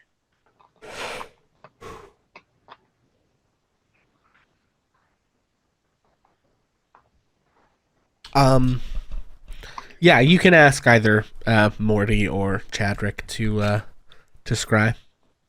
Yeah, I mean, well, in that case, I think I would just give it to the room, either one. Like, would either one of you care to do so? Let's see. Would you either? Sorry, Buns. Would you mind doing it? I felt Buns cringe when I said care to. If you don't care to. What is this? Okay. Oh, no, that's not who I'm looking for. This is who I'm looking for. No, it's not. It's Chadrick. There he is. Sorry. I think it's probably the same. Ooh. No, it's not. Oh, damn.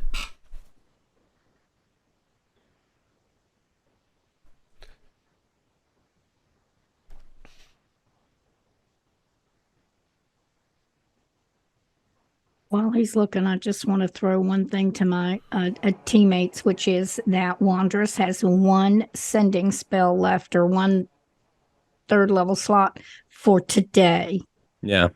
in case you want me to contact somebody before the long rest. So It'll definitely be worth using it before you rest. That way you have, the 2 for tomorrow. You might not have to use the other 2 or whatever. Sorry.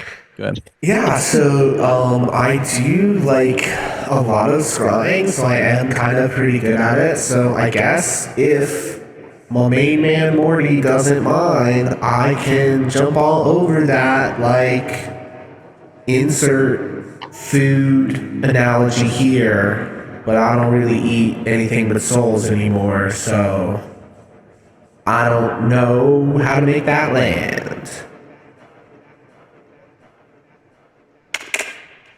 Sweet.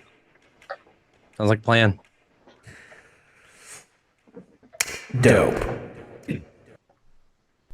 Nope, that's wrong. Crap. Okay, there we go. I'm screwing up everything. All right. Okay, so he is going to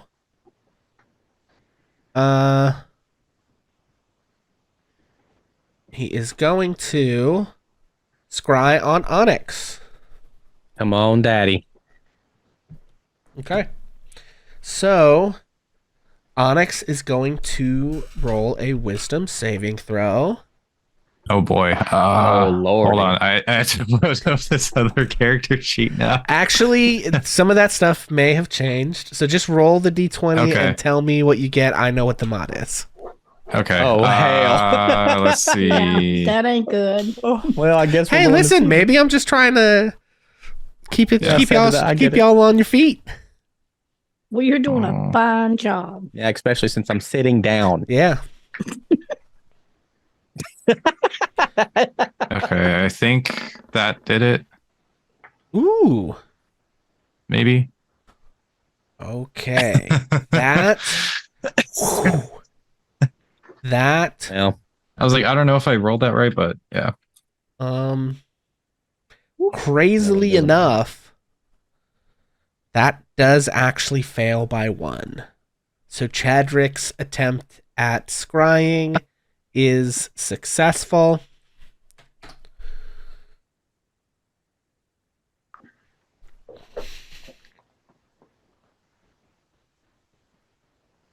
this is the most stressful phone call I've ever been on. Okay. All right. Yeah. So it's working. What does this guy look like? Because there's like a couple people in the room. Small gnome dude. Darker skin. Okay. Looks like he had pretty light colored hair. Yeah. Okay. So, yeah, he's in a room. There's like a big, like, plush bed, with like red covers, Okay. and there's like 5 people on the bed. Oh, okay, yeah, and so he wasn't looking up before, but then he is looking up now. He does appear to be absolutely covered in blood. And he looks very happy about that. He's okay. No, he's going back in. Oh, there's like a dude under there. Oh man, yo. Okay, so that dude. Yeah, that dude is being eaten. Okay. Yeah. Yeah, so, like, I think Chaboy, is a vampire now, guys. Oh, is that... Wait, you probably aren't stoked about that. I'm not super clear on the things you guys like and don't like, so my bad if that was not the best way to say that.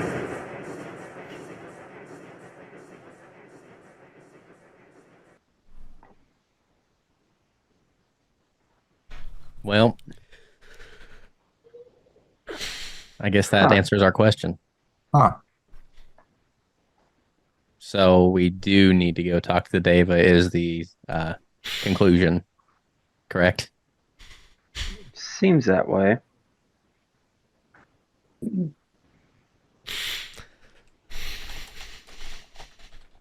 Well, no sense in dwelling on it, I suppose. We know what we got to do, so we might as well do it. Let's do it. Something we need to consider, and I know that Mr. Mordenkainen would remind us of this. We can only be teleported once a day. If we go to that Deva, then we are there. We can leave, but we will be traveling on foot. The fly that Honorable Sir Mordenkainen, Wizard Sir Honorable, can do, he will be able to fly, but can he make all of us fly? All of you? I believe he can do one additional creature for every level above 3rd.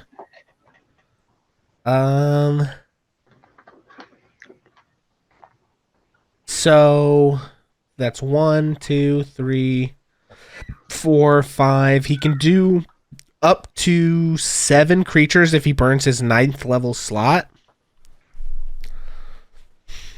which is kind of an odd way to use your 9th level spell slot, but Esmeralda can cast fly and make, if she burns her 4th level slot, she could make 2 people fly. But that also burns her 4th level slot. So it kind of, are you talking about getting into the castle? Like, in what context are you asking about this fly? I'm talking about trying to get away if Strahd shows up with the Deva while we're there and we're not ready, just like emergency. In other words, we can only teleport one time a day, and now, we know we've all traveled all over the place. Well, in an emergency, he could burn a higher level spell slot to just teleport again, although the casting time is 1 action. So he actually could, that probably would be what he would do. And Ash could take off like a bat out of hell, right? I mean, Ash could get away from something quickly. It would separate us, but I was just thinking about emergency stuff. Because I hesitate to say the word it's likely I could hide, but it is exponentially more likely that I could rather than everybody else. What is it? Out of character, I'm asking this because I want to understand. What is it we would be like? Would we be trying to kill the Deva, or are we planning to go and ask them if there's something that could be used? Is that what would be the plan? Now we've switched and gone in a totally different direction. Yeah. So, I mean, Cass in character has already said that she can't just stand by while we kill a Celestial, right? So that's not what I intend to do either. But even though this thing is mildly very insane, we're hoping that it'll know what component we're missing for the wish spell. And I use my last sending spell to ask him without us having to go there. I mean, the fact of the matter is I think that we're going to be staying overnight at the Amber Temple to try to resolve this Thorin Manoth situation anyway, so I mean, I can't see why not. By all means. What level spell is sending? 3rd, and I have 1 3rd level spot left because I used 2. I think one of them was sending. I don't know if I've already done 2 today, but I think you tried to send to Onyx once, and then I tried one more time. Or Mardukov. Yeah, and then you sent to the Mardikovs. So the thing that I want to bring up is that then I guess we need to decide for sure, are we going to make a deal with Manoth to try to get Thorn back? And is the synopsis that we're going to try to double cross Manoth, or we're just going to let them go? Because if we're going to double cross them, the chances are we're going to have to fight, right? We're going to have to fight the thing. So I hesitate for you to burn your last 3rd level spell slot when it could potentially help us in this fight. You know what I mean? See, well, the thing, the banishment, is that what I would use against something like that? If it I have no idea. That's a 4th level spell. Well, I don't know what this shadow is that's inside of Cass, so I don't know what it would take to defeat him. Do any of us know that? Well, that's kind of what I was hoping for with Mordenkainen. I'm hoping that he'll help make a stand against the thing too, because with him, I think we have a chance. I mean, I have no idea how much stronger she's going to get when I let her absorb the essence of this place. Maybe we get by with nothing. Maybe we chat with the thing, and she's like, you know what? Hey, sure, I'll bring him back, and sure, I'm not really looking to screw with you guys. I don't think that's likely, but Like I just want to, like I would do anything to meet my brother. I can't make Like everybody's decisions anything. for them either. So, I mean, I think Wonders, if you want to send sending, then that is perfectly fine. I don't want to tell you that it's a bad idea because I don't know how this is going to turn out. I think we should be prepared to fight, but I'm going to try to not. Okay, well, the sending to Deva is a separate issue. It's to ask, do they know what component we would need to be able to get to what I think is the wish spell? Mm-hmm. And that's separate from the Thorin issue, correct? Yeah.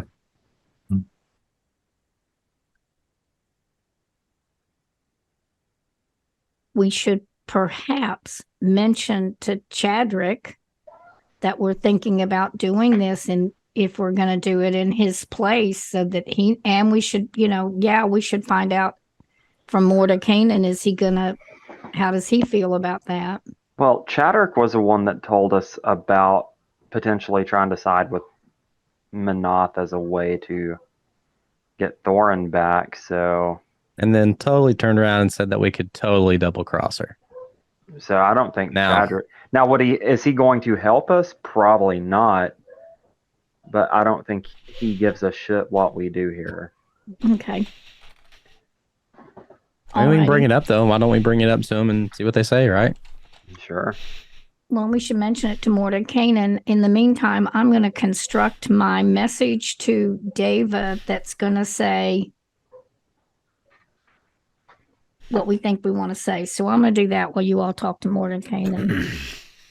Before we bring this up to Mordenkainen and Chadrick, I feel like this has to be mainly your decision, Cass, because again, I don't want you to feel like I threw this out here because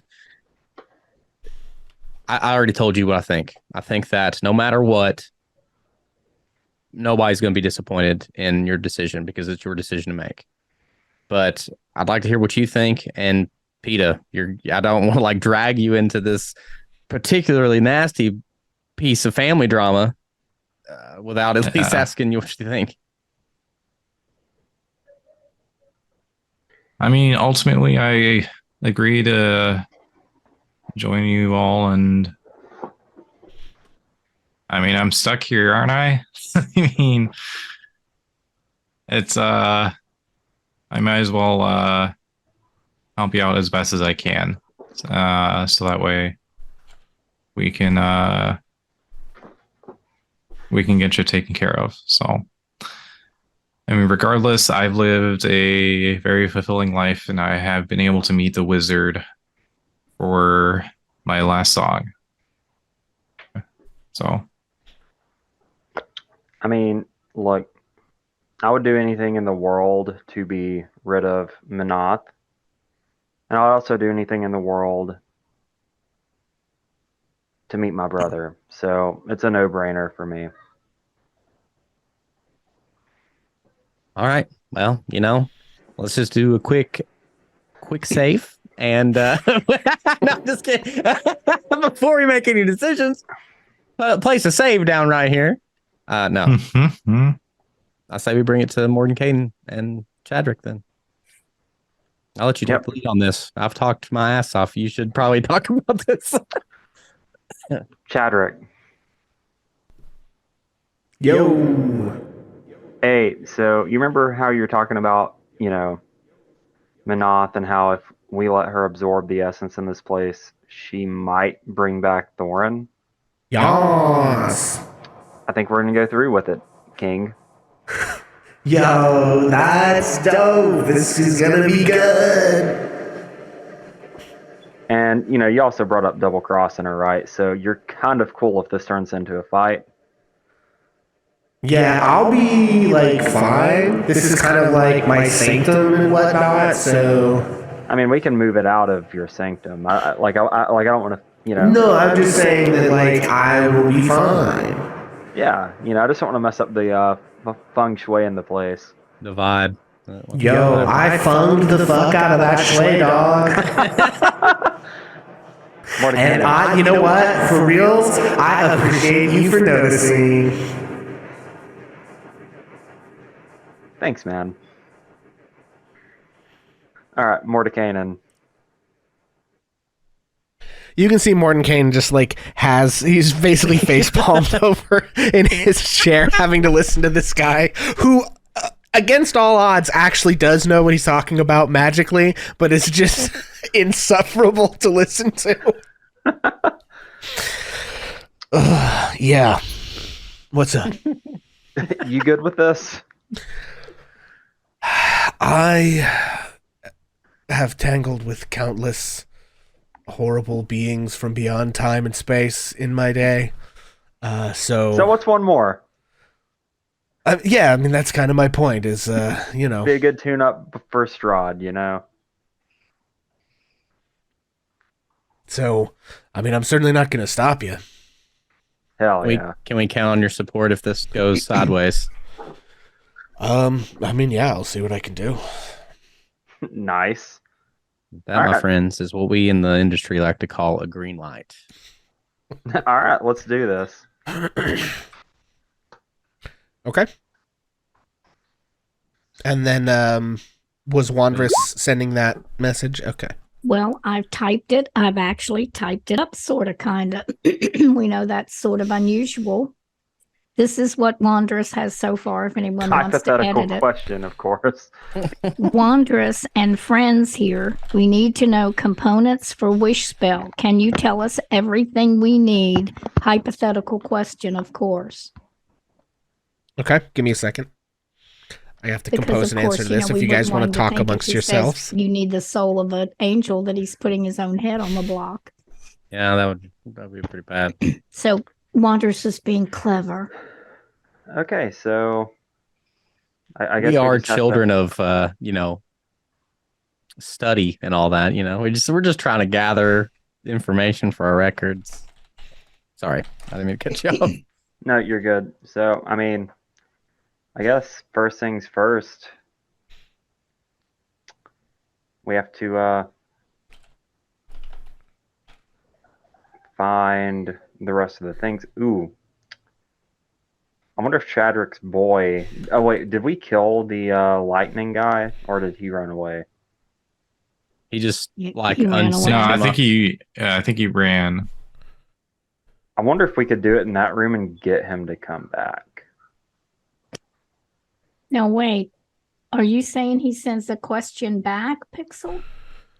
I have to make a response, and it has to fulfill the requirements of the sending spell. So he is going to answer that question some way or another, but I have to compose that answer. Oh, okay, because I just saw something you put in there. That's not your answer.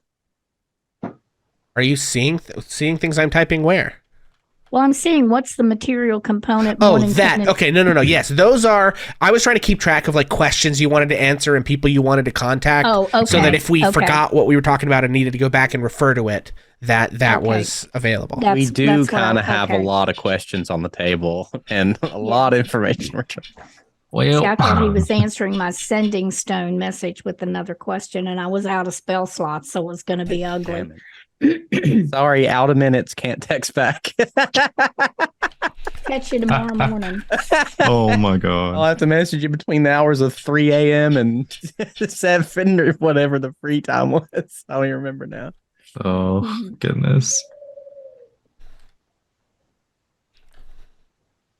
You're gonna have to stop and get me a prepaid card on the way down the mountain.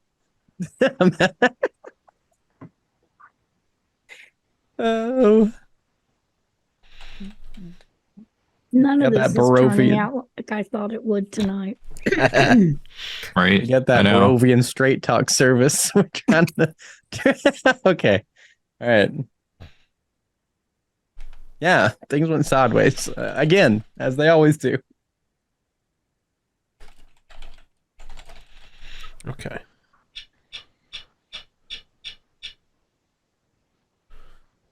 Yeah, dude, you totally just need like my head.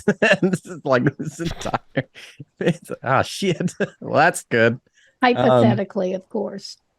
Completely also random and unrelated. We're gonna swing by the sea ambulance later. Okay. I have my answer. Okay. Hang on.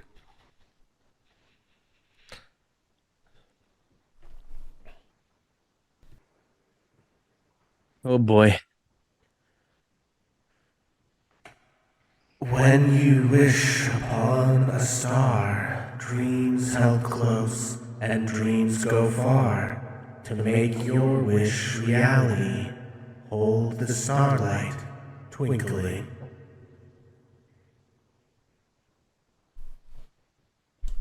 We just got Dr. Seuss. And that is the response that we you got, get back. Jiminy Cricket. That's dope. Did that make sense to you at all? Anybody get any of that? I think Does it take my shard, my purple shard? The could that Wanderers be it? thing from the Yeah, if you guys purple want to make star? a religion or arcana check here. Me? Let's Any see. of you. Yeah. Okay. I'll tell you mine is not going to be good. Watch you nat 20 over there. Watch it. Mine, I And might bye. be okay. Wanderers Hey, got an 18. my man over here I got still a rolling for 7. Onyx. Oof. I got a 15. Oh, so Ash is not rolling? I saw you get that mouse over there. I was like, where's he? You know what? If I'm allowed, sure. Chick. Go for Yeah, it. he said anybody could roll. Yeah. You could get a nat Religion, not 20. history. Arcana. Depends or on that religion. one. Yeah, whatever you want. You know what? I Okay. did better than expected. Really. I think with the 18 here, Wandress, you're kind of puzzling that over, and you kind of figure out that it's not a celestial component, it's a celestial component.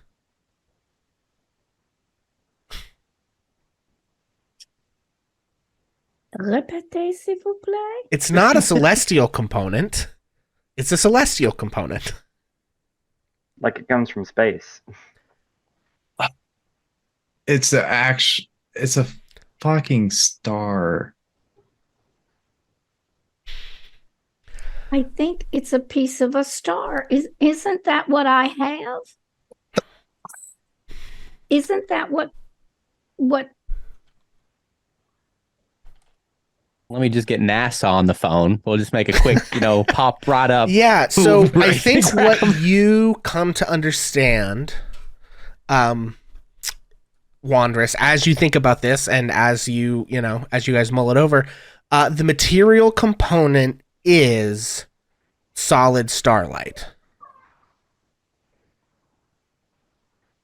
Oh. All right. What this tells me is it is not a piece of a star.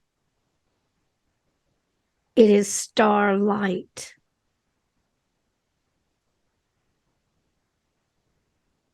Which we don't currently get in Barovia because you cannot see the stars. God knows, I know.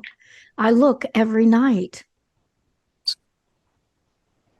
At the risk of asking an incredibly ignorant question here, non-magic user here, how do you get starlight to use for a spell? I would think that light would have to shine. So From if the there's star. starlight shining down, that's what you need? That's what I think I'm understanding. Huh. Well, I mean, as you're puzzling it over, Wandress, I think you know that your deity literally is a star. So if anyone has a shot of getting some starlight up in here, it's probably you. If anyone of us could perhaps get starlight, it might be through their deity, which mine is actually a star. That's where my symbol comes from. Should I attempt to reach out to my deity?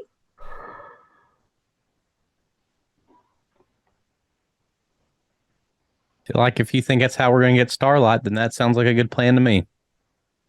I am certainly willing to try. But I would need to prepare myself a bit. I can't just ask an offhand question. But I'm willing to step into seclusion and meditate, and I'm willing to reach out and try.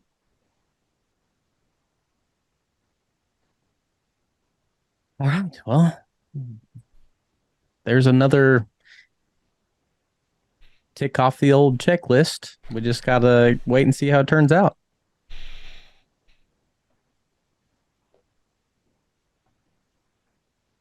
What does Wanderous believe he needs to do, Mr. DM, sir? I don't think you quite exactly know. I do think you feel like you should try to contact your deity. I think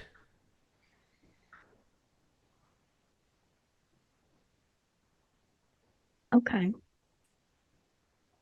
I think you think that your you probably could use divination, but you'd have to prepare it. It's like a 4th level ritual spell.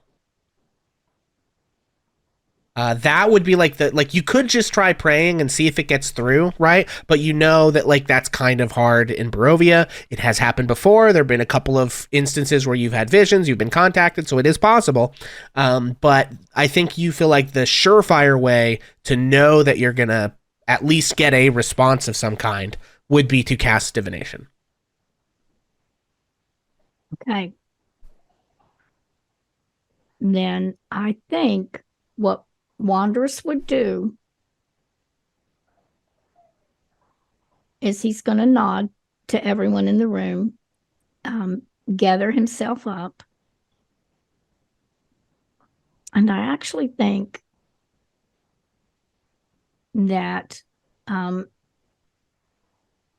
it's going to have to happen while everyone else takes the long rest. Then he is going to risk exhaustion again and not rest, so that he can be preparing the scroll and preparing the spell and preparing himself. Okay. Okay. So he is going to take the rest time, and he's going to go he's going to go into a state of meditation. He is actually going to step out of the Amber Temple into the night, calling on his goddess to protect him as he prepares. He's going to strip off the hides and the clothing and whatever. He's going to roll in the snow. I think he's going to make snow angels in the snow. It's just going to come to him. He should do that. Okay. And in the course of that, and as he is preparing this spell and purifying himself, again, he's going to risk the level of Well, whatever it would take so that he can prepare this spell. Does it have to be that a new day has to pass, or Um, kind of whatever? yeah, I mean, you technically prepare spells every day, but I think we can, I don't know that the timeline is that crucial here. He's working through the night to do this and asking his goddess to protect him from dying of the cold, but he wants to experience the cold and draw it around him, imagining space and the darkness of the night and all of those things. Again, it's his way of purifying himself before he asks this question. And that's what he's going to do through the night. Okay. And then he's going to ask the question at dawn. Sure. Well, first if things there first, would be a dawn. Go ahead and give me a Constitution saving throw. It's going to be DC 15.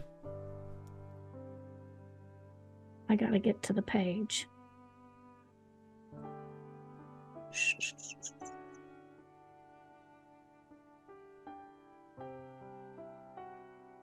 Oh, rats. Okay, well, he's gonna... What happens with that? Is that what determines the level of exhaustion? Yes. Okay, then it's a 9. Okay. So you work through the night in the freezing cold, and you become exhausted. So you take that first level exhaustion. You'll have disadvantage on ability checks for the time being. But you are able to prepare the ritual. Is there anything else anybody else, because that is a big span of time.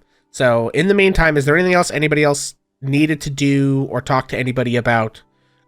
Or what are the rest of you doing as you're like going to sleep that night?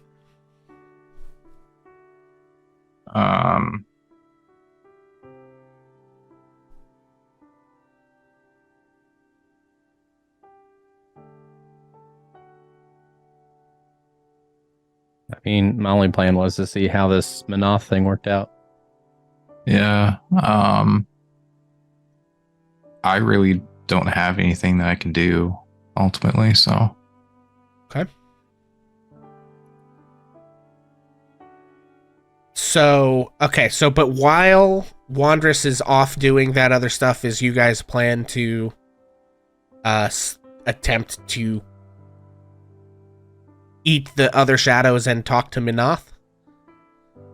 Knowing that, because I guess what I'm saying is, like, Wandress is not with you. So if it goes bad and you get in a fight, Wandress is like hundreds of feet away outside the temple, not in any way reachable. So I just want to make sure that that's what you want to do. It does. It puts us in a bad spot because, like, basically, well, no, actually not really.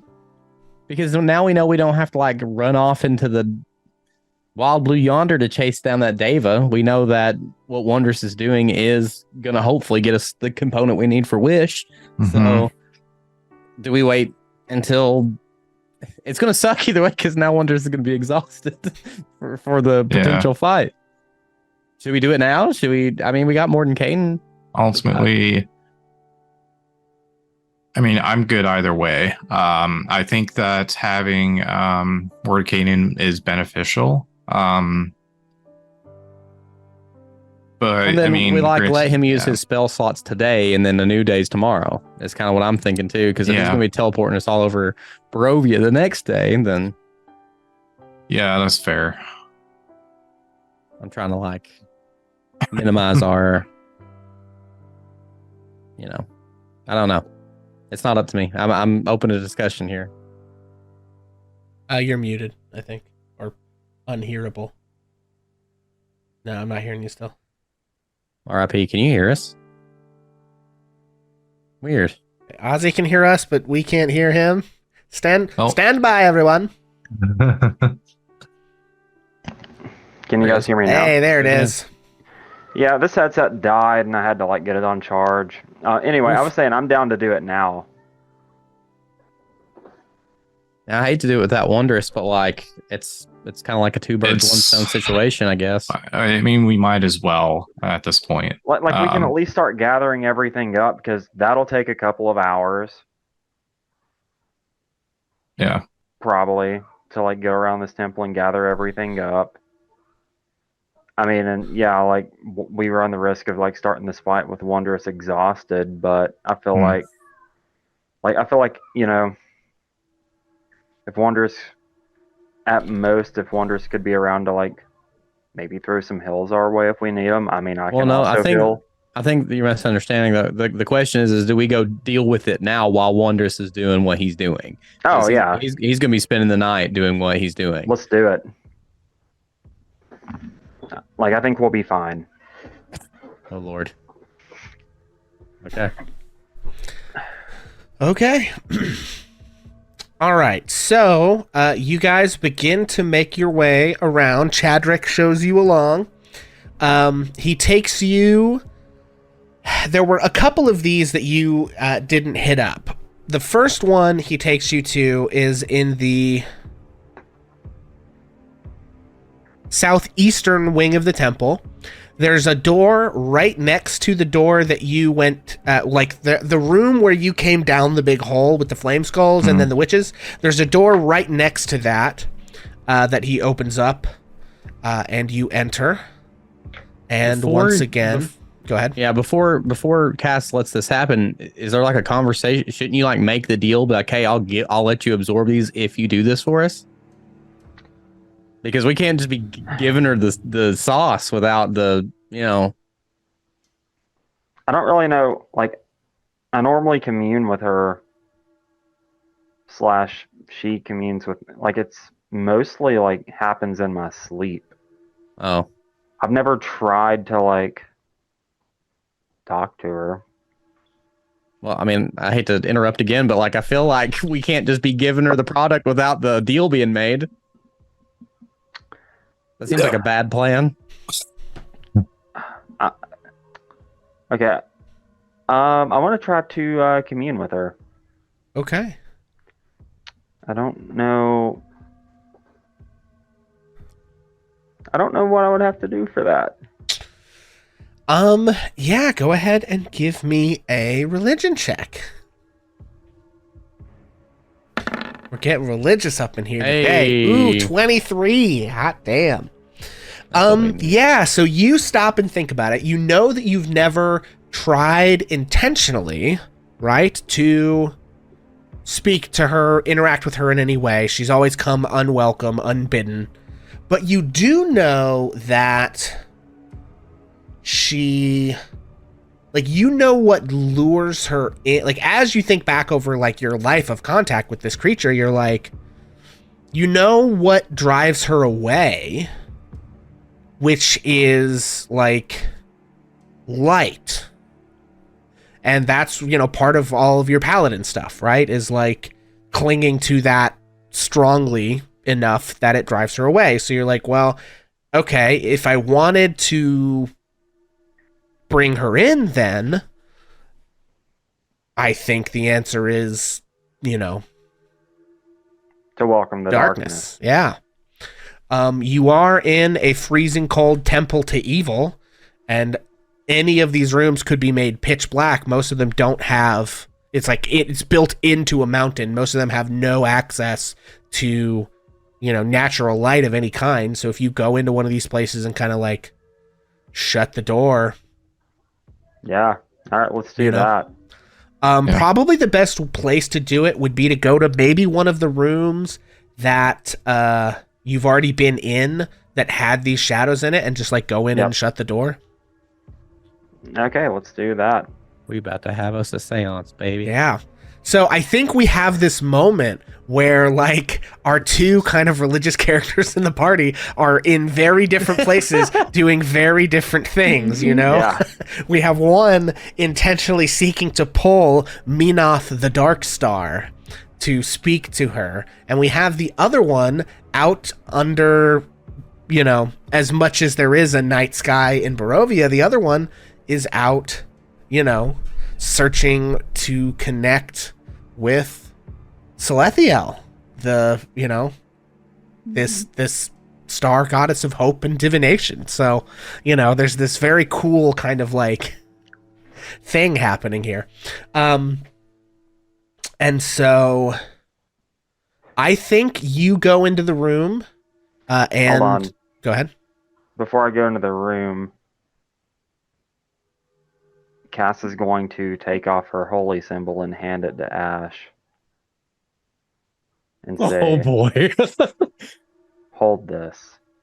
until I come back out. Just come back out. I will. Okay. And you go into the room. And you, I think, you just sit in the darkness. Like, what do you do as you sit in the darkness? Stand, sit, kneel, whatever. Like, what? So you've entered the darkest possible place. The door is shut. All of the lights in the hallway are extinguished so that no light is like coming under the door. You're sitting. There are these amber, sarcophagi on, 3 sides of the room that housed these like shadowy evil spirits for centuries at least. But there you stand in the dark room. What does Cass do? Cass wouldn't know. Cass would, sit down kind of like cross-legged. Just sit down on the floor, close her eyes. And I think try to feel her way around the surroundings, not thinking of her deity, not thinking of really, good or anything else, just thinking, here I am, come talk to me. Yeah, I think you sit there kind of just feeling the cold stone floor. You notice that it's so dark that you can't tell when your eyes are opened or when they're closed. And you sit there, you sort of lose all track of time.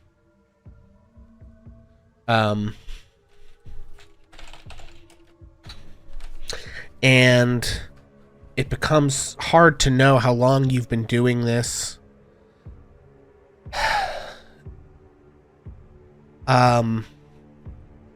Give me another religion check, and I'll give you advantage since you took off your holy symbol. Okay, that's going to be a 17. Okay.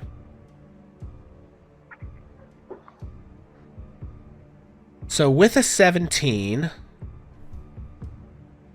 you can't tell any longer when your eyes are opened or when they're closed.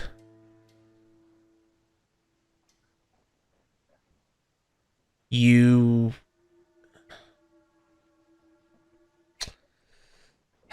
don't know how long it's been. Everything is just, it's like sensory deprivation, basically, other than like you can Right. feel the cold floor beneath you, but the floor is cold stone until eventually, as you sit there, your hands feel wet. And you move them up to try to look at them in front of your face, and you can't see anything. But as you hold the hands in front of what you imagine your face to still be, you feel water dripping onto your knees. And you realize that where you're sitting, you're in about 2 or 3 inches of water in this endless darkness.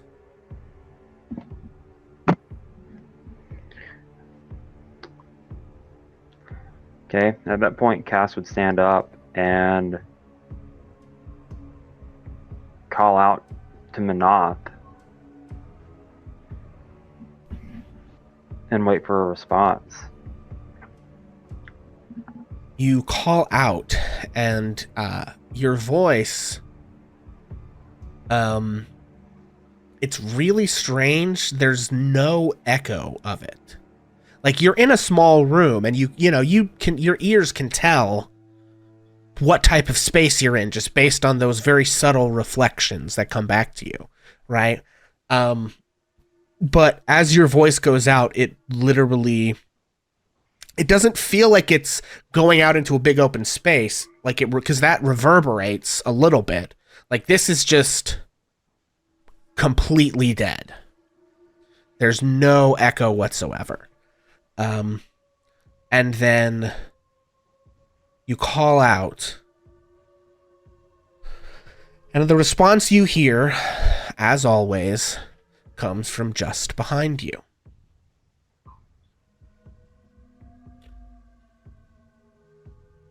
Hello, Cass. My.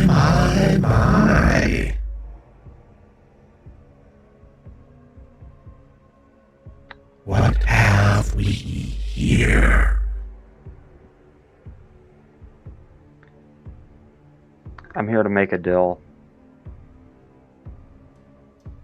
Ooh, a deal. You have been feeding me well of late, my little puppet. I want my brother back. Can you do that? Ooh. Can I do that? I wonder. And who, pray tell, might your brother be? He's here in Barovia. He died some time ago. Found him at last, have you?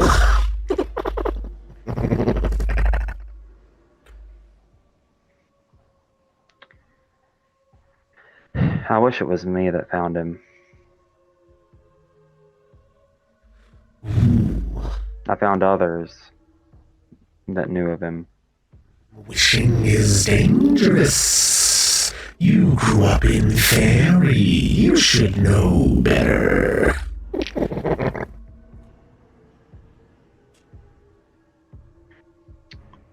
What would it take?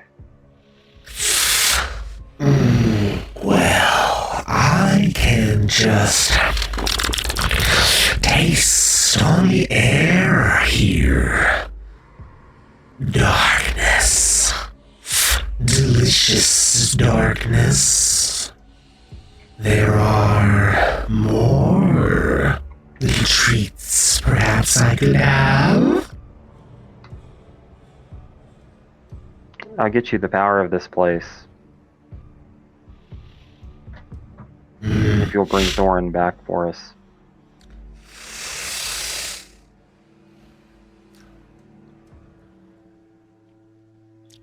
Get me the power of this place,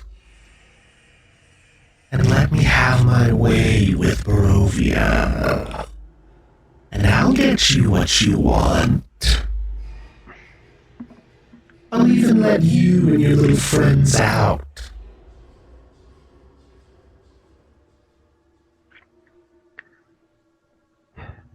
We're here to kill one evil and not replace it with another. What do you want with the the plan? idea that I'm evil? What would you do with this land? Oh, that's a good question. There are good bones here. Could build something lovely.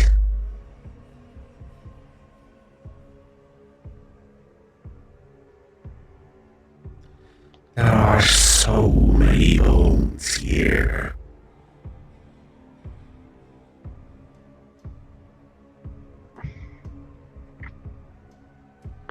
So what, you bring Thorin back, we kill Strahd for you, and then you just come in and take over after that? That sounds delightful. Couldn't have put it better myself. I don't know why you bother with that god of yours. Isn't this much easier? It's not. So certain.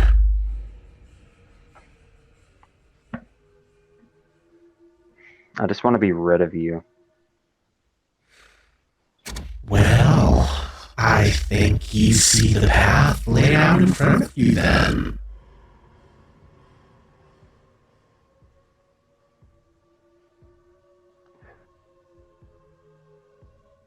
What are you? The Dark Star. Your other little friend knows my sister. We're sort of... two halves of the same...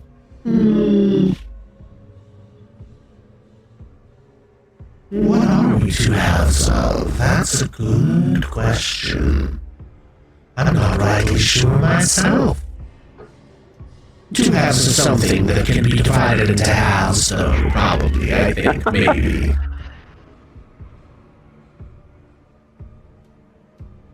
It's like a reflection in a pool of water, but which one is the reflection and which one is real? Two things can be true, but not these two things.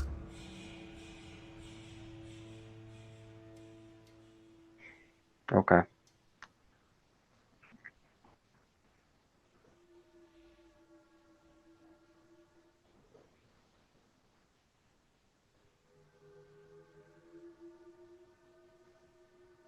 Okay. Sounds like we have a deal.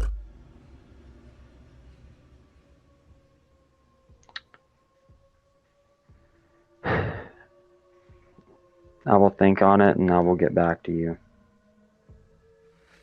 Very well. Well, if your little friend talks to my sister, tell her I said, twinkle, twinkle. Okay.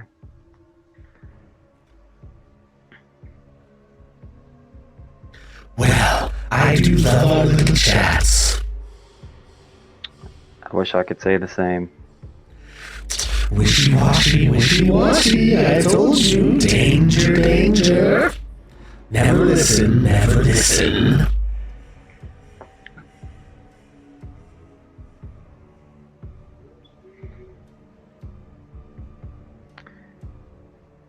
And I feel like with that, Cass gets up and walks out. Yeah, you walk and you find yourself trudging through just a few inches of water. You feel like you walk farther than... You should have hit a wall by now. So, which you want to hit a wall and then you can follow it around to the door, but you're not hitting a wall.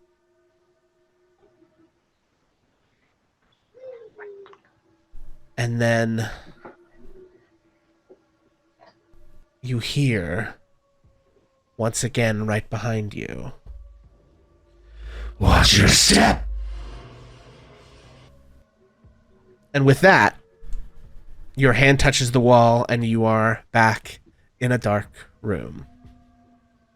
And you can follow the wall around to the door, which opens to a dimly lit hallway, but to your eyes that have gotten used to pitch blackness, you can see quite well. And you find Ash, I suppose, standing outside holding your holy symbol. Ash.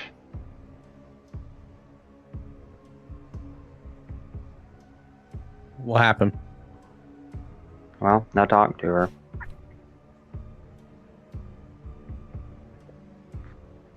What did she say? If we go through with this, I don't know that we could kill her.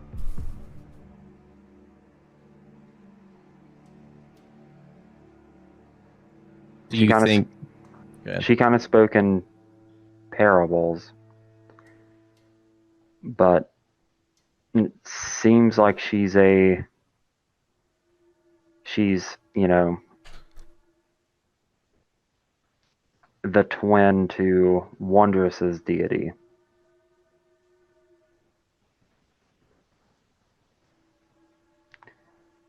and she said she would bring Thorin back if we get her if I get her the rest of the shadows here,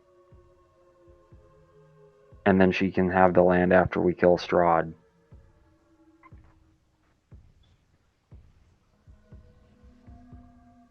And you don't think that we could take her on?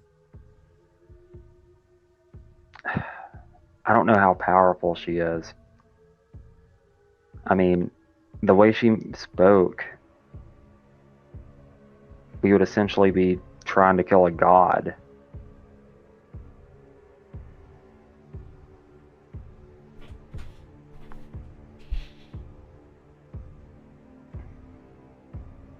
I mean, and I feel like anyone with the power to raise the dead, like resurrect people truly,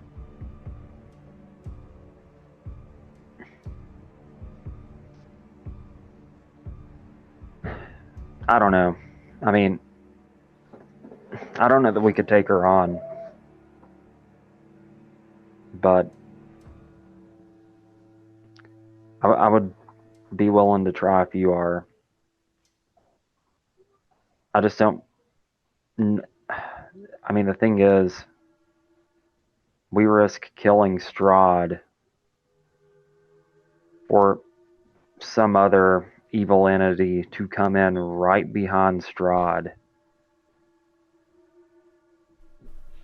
and make the land, like, take over everything and make it worse. She also said that she could get us out of Barovia.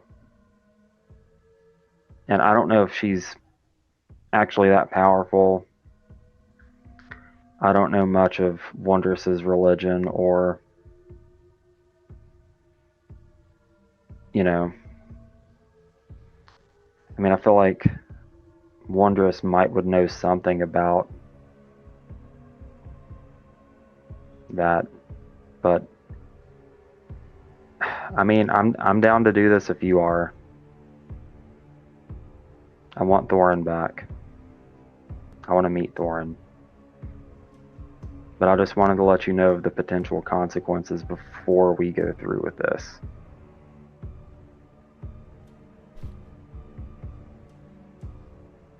I don't see a situation where we bring him back and he's okay with the consequence we paid.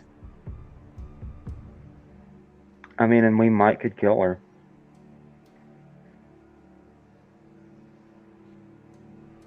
I don't know. I mean, we had talked of double crossing her before, and she didn't seem to know anything about that when I talked to her. Did Morden Kane come down here with us? Probably believe not, so. but I don't think he came no. down to the lower level with you, but like he could, you know, he could be found pretty easily, yeah.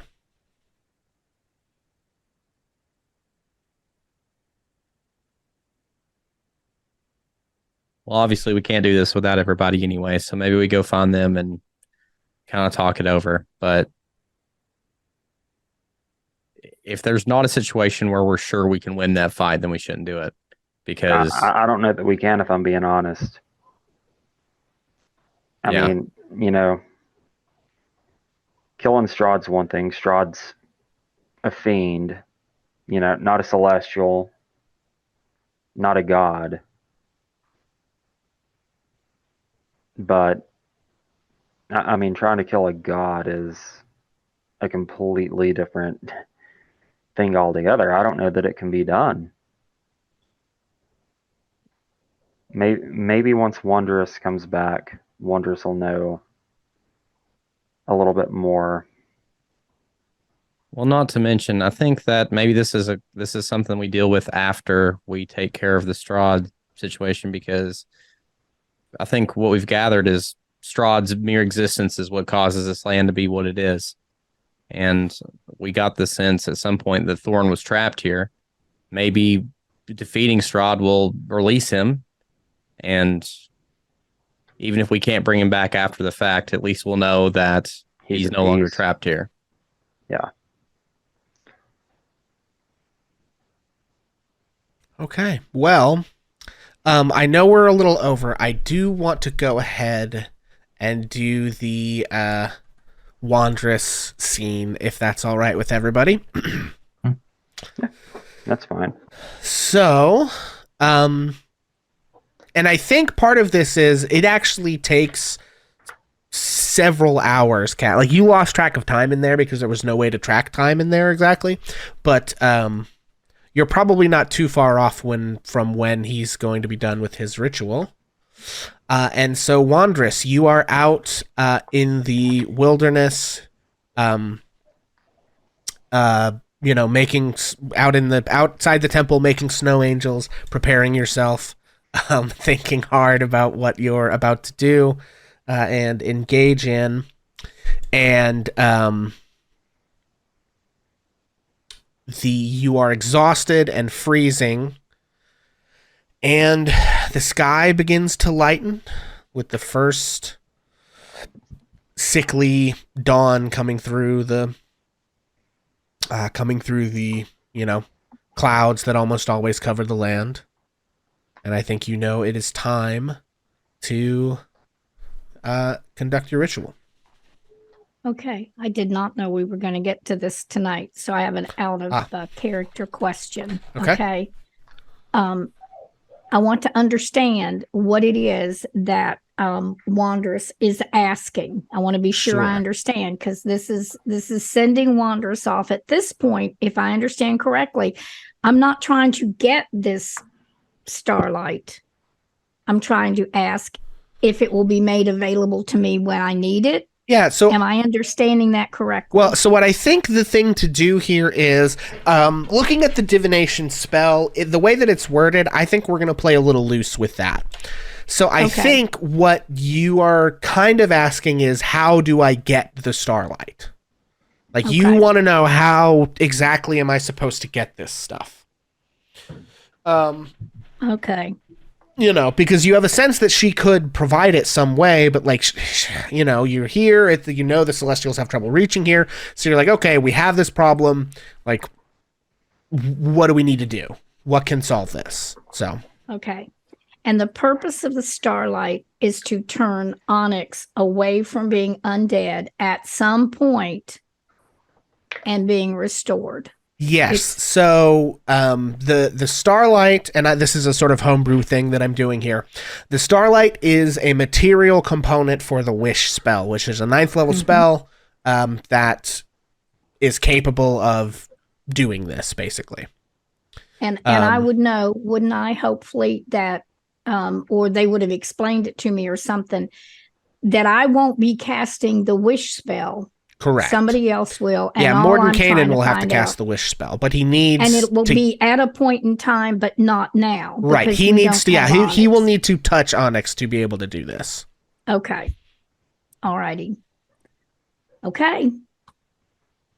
Okay. So during this period of time of reflection and purification, the things that would be going through Onyx, through Wondrous's mind, is he is replaying in his mind, and as he goes through this ceremony and this preparation, all of his experiences with Onyx from the very beginning, in the hopes that as he is preparing himself to ask his deity, in some way the deity will review this with him.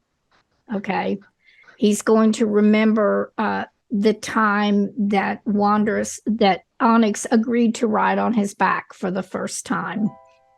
He's going to remember the help that Wondrous and Onyx have exchanged each other, and the conversations that they had, and that Wondrous felt for the first time through this that someone cared about him in an open and a friendly sort of way, and probably all of the adventures and some about Thorin, and just all of reliving what had happened, the fear that he felt when confronted with Strahd the first time, and that Onyx, that tiny little creature, stood beside him and stood tall. He probably remembers humorously Ash trying to get in the tent and it just not working out, and that that Wanderers couldn't fit in the tent, the difference in their sizes, and how many times he offered to carry Onyx. And all of those thoughts are going through his mind as he prepares himself to have the conversation with his deity. So when it is all prepared, and he would think that he spies a little light of the dawn, knowing that there will be very little. And the only thing that really makes it apparent in this particular place is that what little bits of light trickle through reflect on the snow.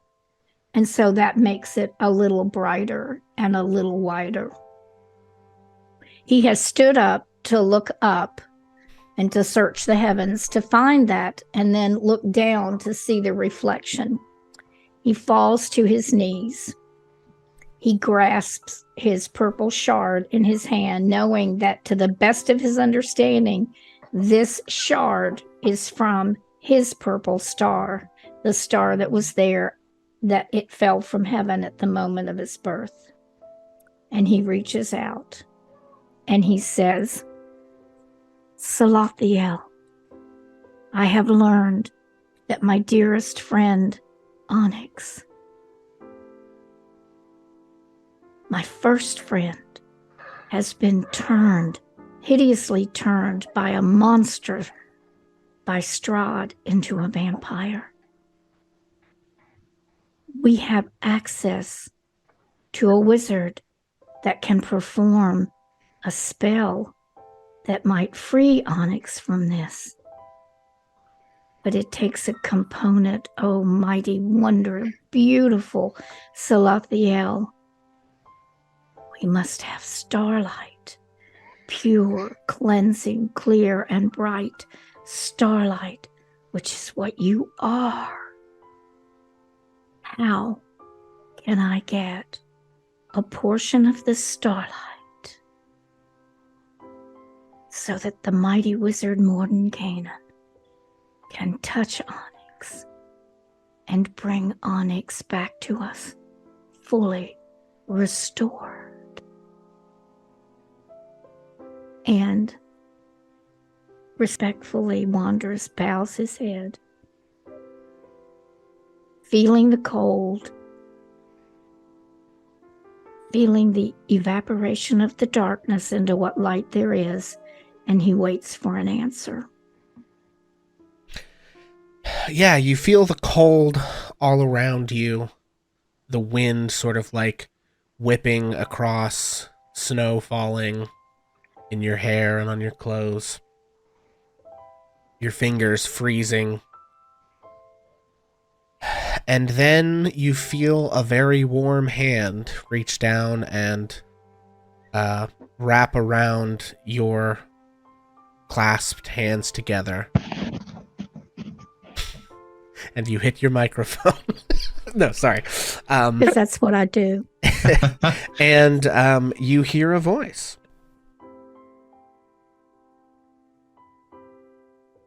Stand up. Open your eyes. And you open your eyes and find yourself sort of floating. You see this inky void. But before, you've kind of been in this inky void, and there have been, stars and various things. You find yourself in this massive cloud of sort of purple dust in space. It's almost like a cradle or a seat or something, and you are sort of floating, minuscule within it. And you see your goddess. You see Salathiel once again, standing there, appearing as a woman with purple skin and curly hair that is sort of golden at the roots, but which becomes these purple and red and void highlights almost as it spreads down towards the tips. She wears a very simple sort of white kind of, dress covering. And her eyes sort of flash with this golden light. And,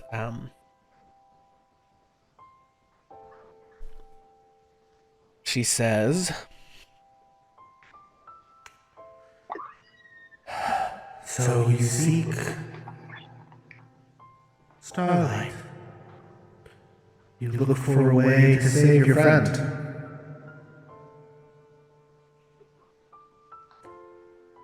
Well,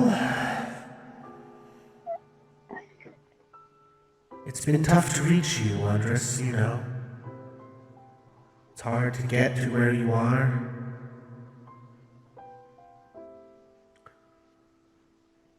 There is a way to do it.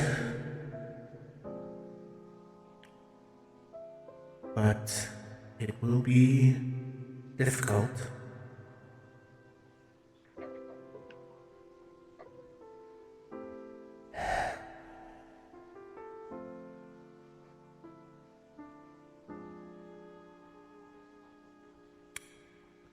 What must I do?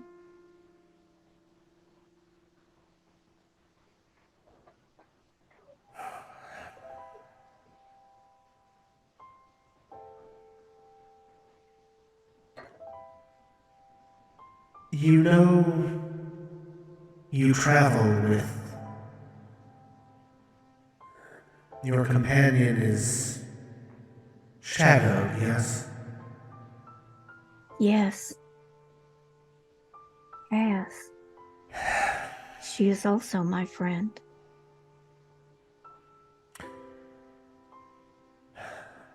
I believe we have briefly broached this subject once before, but that which shadows her is known to me.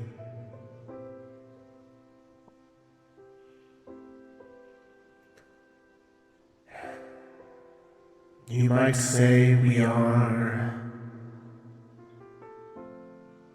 You might say we are the consequences of one another.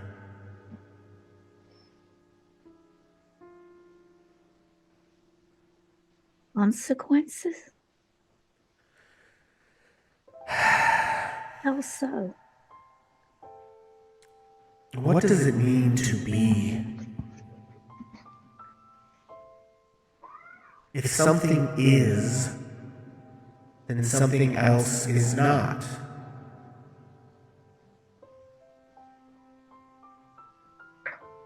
For how can you have an idea of something being without an idea that something would not be?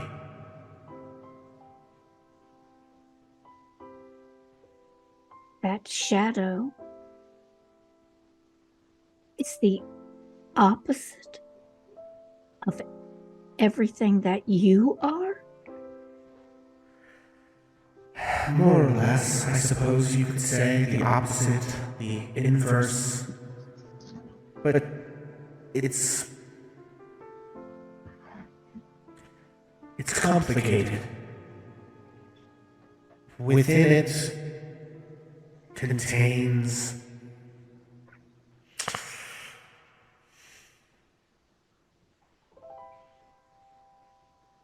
a contradiction. Neither of us can be without the other. But while the other exists, neither of us can be true.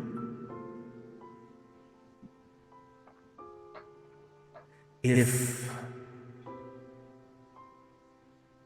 I am, it requires the concept of what it would be if I were not. But the sum of myself and the opposite of myself is nothing. So, If the opposite of me were to be removed, then I would no longer exist. But if the opposite of me is not existing, then the opposite of me exists.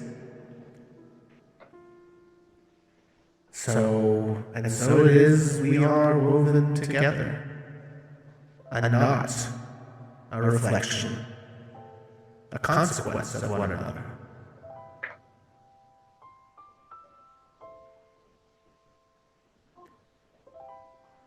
But I can't reach you. I'm not there.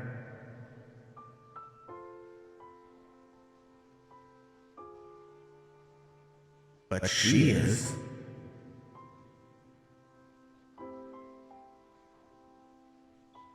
Goddess, if I destroy her,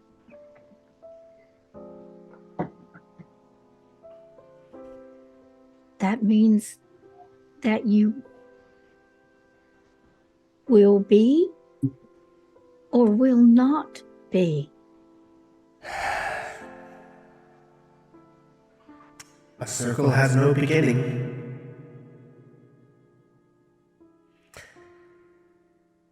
You have something you need, and it's not something I can give you, but it might be something you can get. You carry a piece of me, but it's not imbued with my essence. But what if it was imbued with not my essence? Then it would be your essence?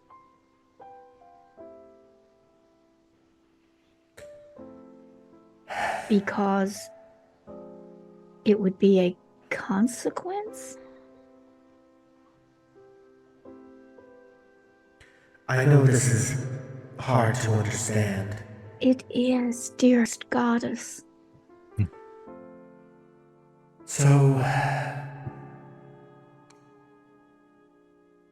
you needn't concern yourself with destroying her. That is not possible.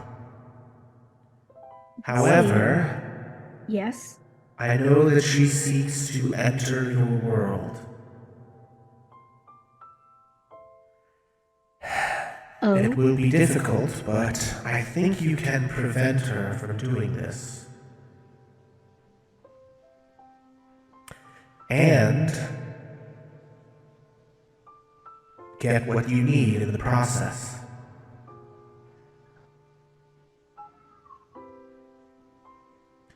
She and I cannot both be true at the same time in the same place.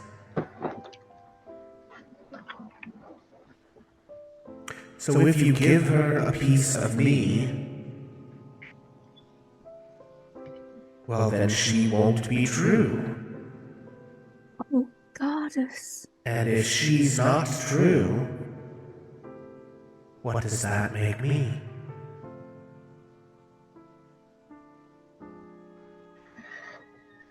Oh, goddess.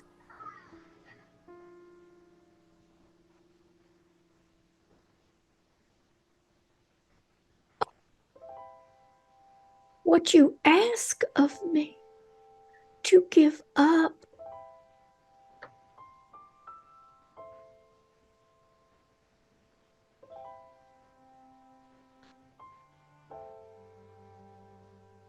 But if I give this to her, a part of you, she will not be true, and you will be true.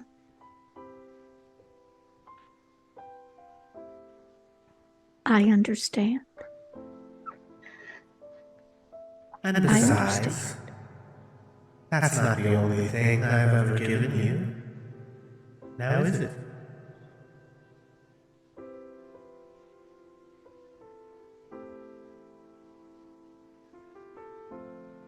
I believe you've been, let's say, cultivating something.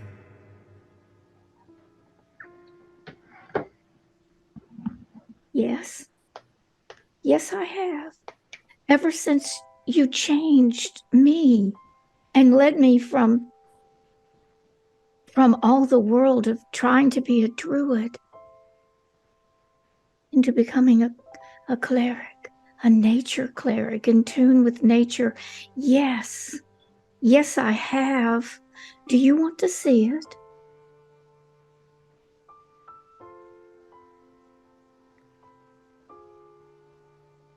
Certainly. Holding his shard in one hand, Wanders reaches into his breast pocket and pulls out that little plant that he has carried with him ever since they were at that first grave where Strahd's book was, and he holds it out. And what does that plant look like? Well, it has been looking like a very woebegone, tiny little piece of brown root, and what was at one point just a pitiful little stalk with one wilted little leaf hanging off. But he has looked, there has been at least one episode or two where he looked at it, and the last time he looked, there was a tiny little shoot that was sticking up from the one wilted leaf that didn't look quite so wilted any longer. Yeah, and so she sees the little shoot sticking out and the little roots and says, "Dear, it is hard to get sunlight, isn't it, little one?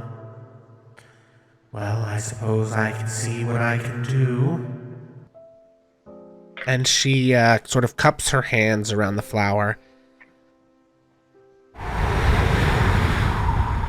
and breathes, and this purple mist sort of expels from her mouth, and you watch the shoot grow into a flower, and you watch the brown leaves fall off and be replaced with fresh green. And the flower itself, the center, is a bright yellow, and as it extends outward to the ends of the petals is a familiar pattern that moves and swirls through purple and red and black.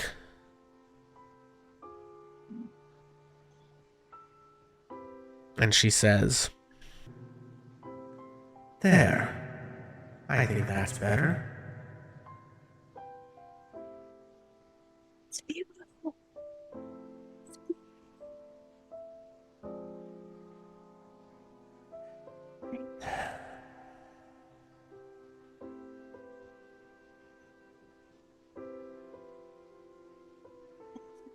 When you are done there and free,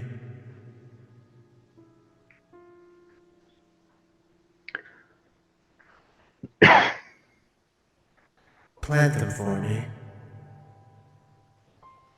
so that people can remember, so that they don't forget.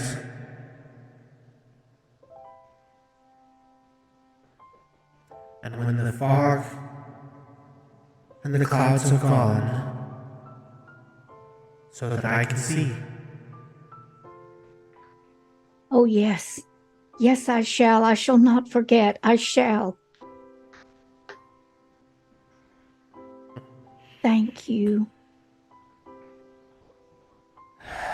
I knew I chose right.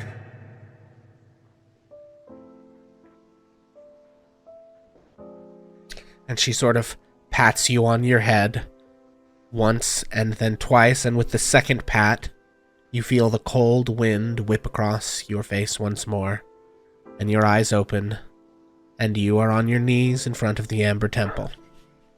I instantly put the flower back in my pocket before the cold air gets to it. I And rise. nope, that, my friends, is where we're going to leave it today.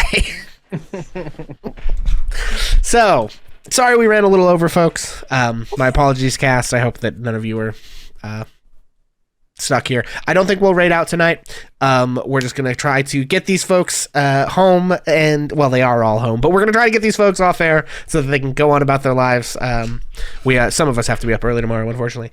So, thank you guys for watching. My name is Pixel, and we're going to go through our usual thing of reminding you who we are, where we can be found on the internet, starting, of course, with Vincent Page. Howdy, friends. I've been Vincent Page. I've been Ashfire4, your Changeling Rogue. And you can find me here on Twitch. I play games every night. We've been playing Baldur's Gate. It's been really great. Hats off. That was fun. I like that. That was great. Well done. I had a great 30 minutes past normal in time because that was beautiful. Love to see it. Thank you. You guys did great. Omega. Hey y'all, my name is Omega. I played Peter Walhorn, the Valor Bard, and yeah, I mean, basically as of right now, you can only find me here every other Friday. Just have a lot of life stuff going on, but this was a lot of fun, especially the role playing. So I really appreciate it. Yeah, we've had 2 hugely roleplay heavy sessions back to back. I promise that we'll get to some other stuff. Let's be honest though, like the where we're at, that's probably going to be most of it until we get to actual. I'll tell you, once we get through this bit and on it, which will happen after the hiatus, but once we get on into Castle Ravenloft, there will not be nearly these long stretches. It will mostly be terror and death. But hey, on that note, Ozzy. I'm Ozzy. Yeah. Took my hat off because Vince said hats off. And I took that literally. Incredible. If you don't have DM inspiration, I'm going to give you DM inspiration for that. Hell yeah. Putting that shit down. What are the rest of us? Like nothing? I mean, I should give you both DM inspiration for the incredibly intense and beautiful scenes that you had with your respective extraplanar attachments. Well so, I'll do that. We're a team. If one of us gets inspiration, I think everybody ought to get it. I didn't do nothing. I'm glad you guys got it. Sorry, we interrupted you, Ozzy. Who were you tonight? And I was Cass. very good. Cass Fireforge. Oh, Hey, there it is. Oh. In fact, changing the name on the character. Ooh, changing the name on the character sheet. Fae Damn it. parents, get wrecked. Bro, I just got wrecked. Okay. Oh, and a bonus mom. I am Bonus Mom. Tonight I played Wanderess, the Nature Domain Cleric. And I think I proved tonight, I'm going to say it, I'm a drama queen. That's all I got to say. Where can you be found on the internet? I don't know. I TikTok live stream Monday through Friday about 9:00 in the morning, and starting in January, I'm gonna be pushing Vincent Page aside and playing games on Twitch, and you all will just have to look harder for him because the drama queen will just be everywhere. I'm VP and I approve this message. Hey, there it is. I'm totally kidding. I love you guys. Alrighty, folks. Well, Thank you. my name is Pixel. I have been your horrifying monsters Ooh. and your sweet goddesses. All at once tonight. And you can find me on the internet here at twitch.tv/AsianViner, which you have obviously already done. And if you're watching this after the fact, you've obviously already found us on YouTube or our podcast. Congratulations. But you can also find me at twitch.tv/HammerPixel, where I play games. Namely, we've been playing Baldur's Gate and Stardew Valley Expanded. It's been a good time. Come hang out. We tend to play earlier in the afternoons because I got to work and stuff. So, thank you guys for watching. Honestly, it truly means so much to us that like you guys stick around for this absolute bananas game that we play. And I'm glad you enjoy it, and it means the world to us. Thank you so much. We're not going to rate it out tonight. We're just going to sign off. So we'll go back to this until the next time that I see you. Please be nicer to yourself than you think you deserve, because I know better than you, and you deserve more. All right. Thanks, everybody. Bye.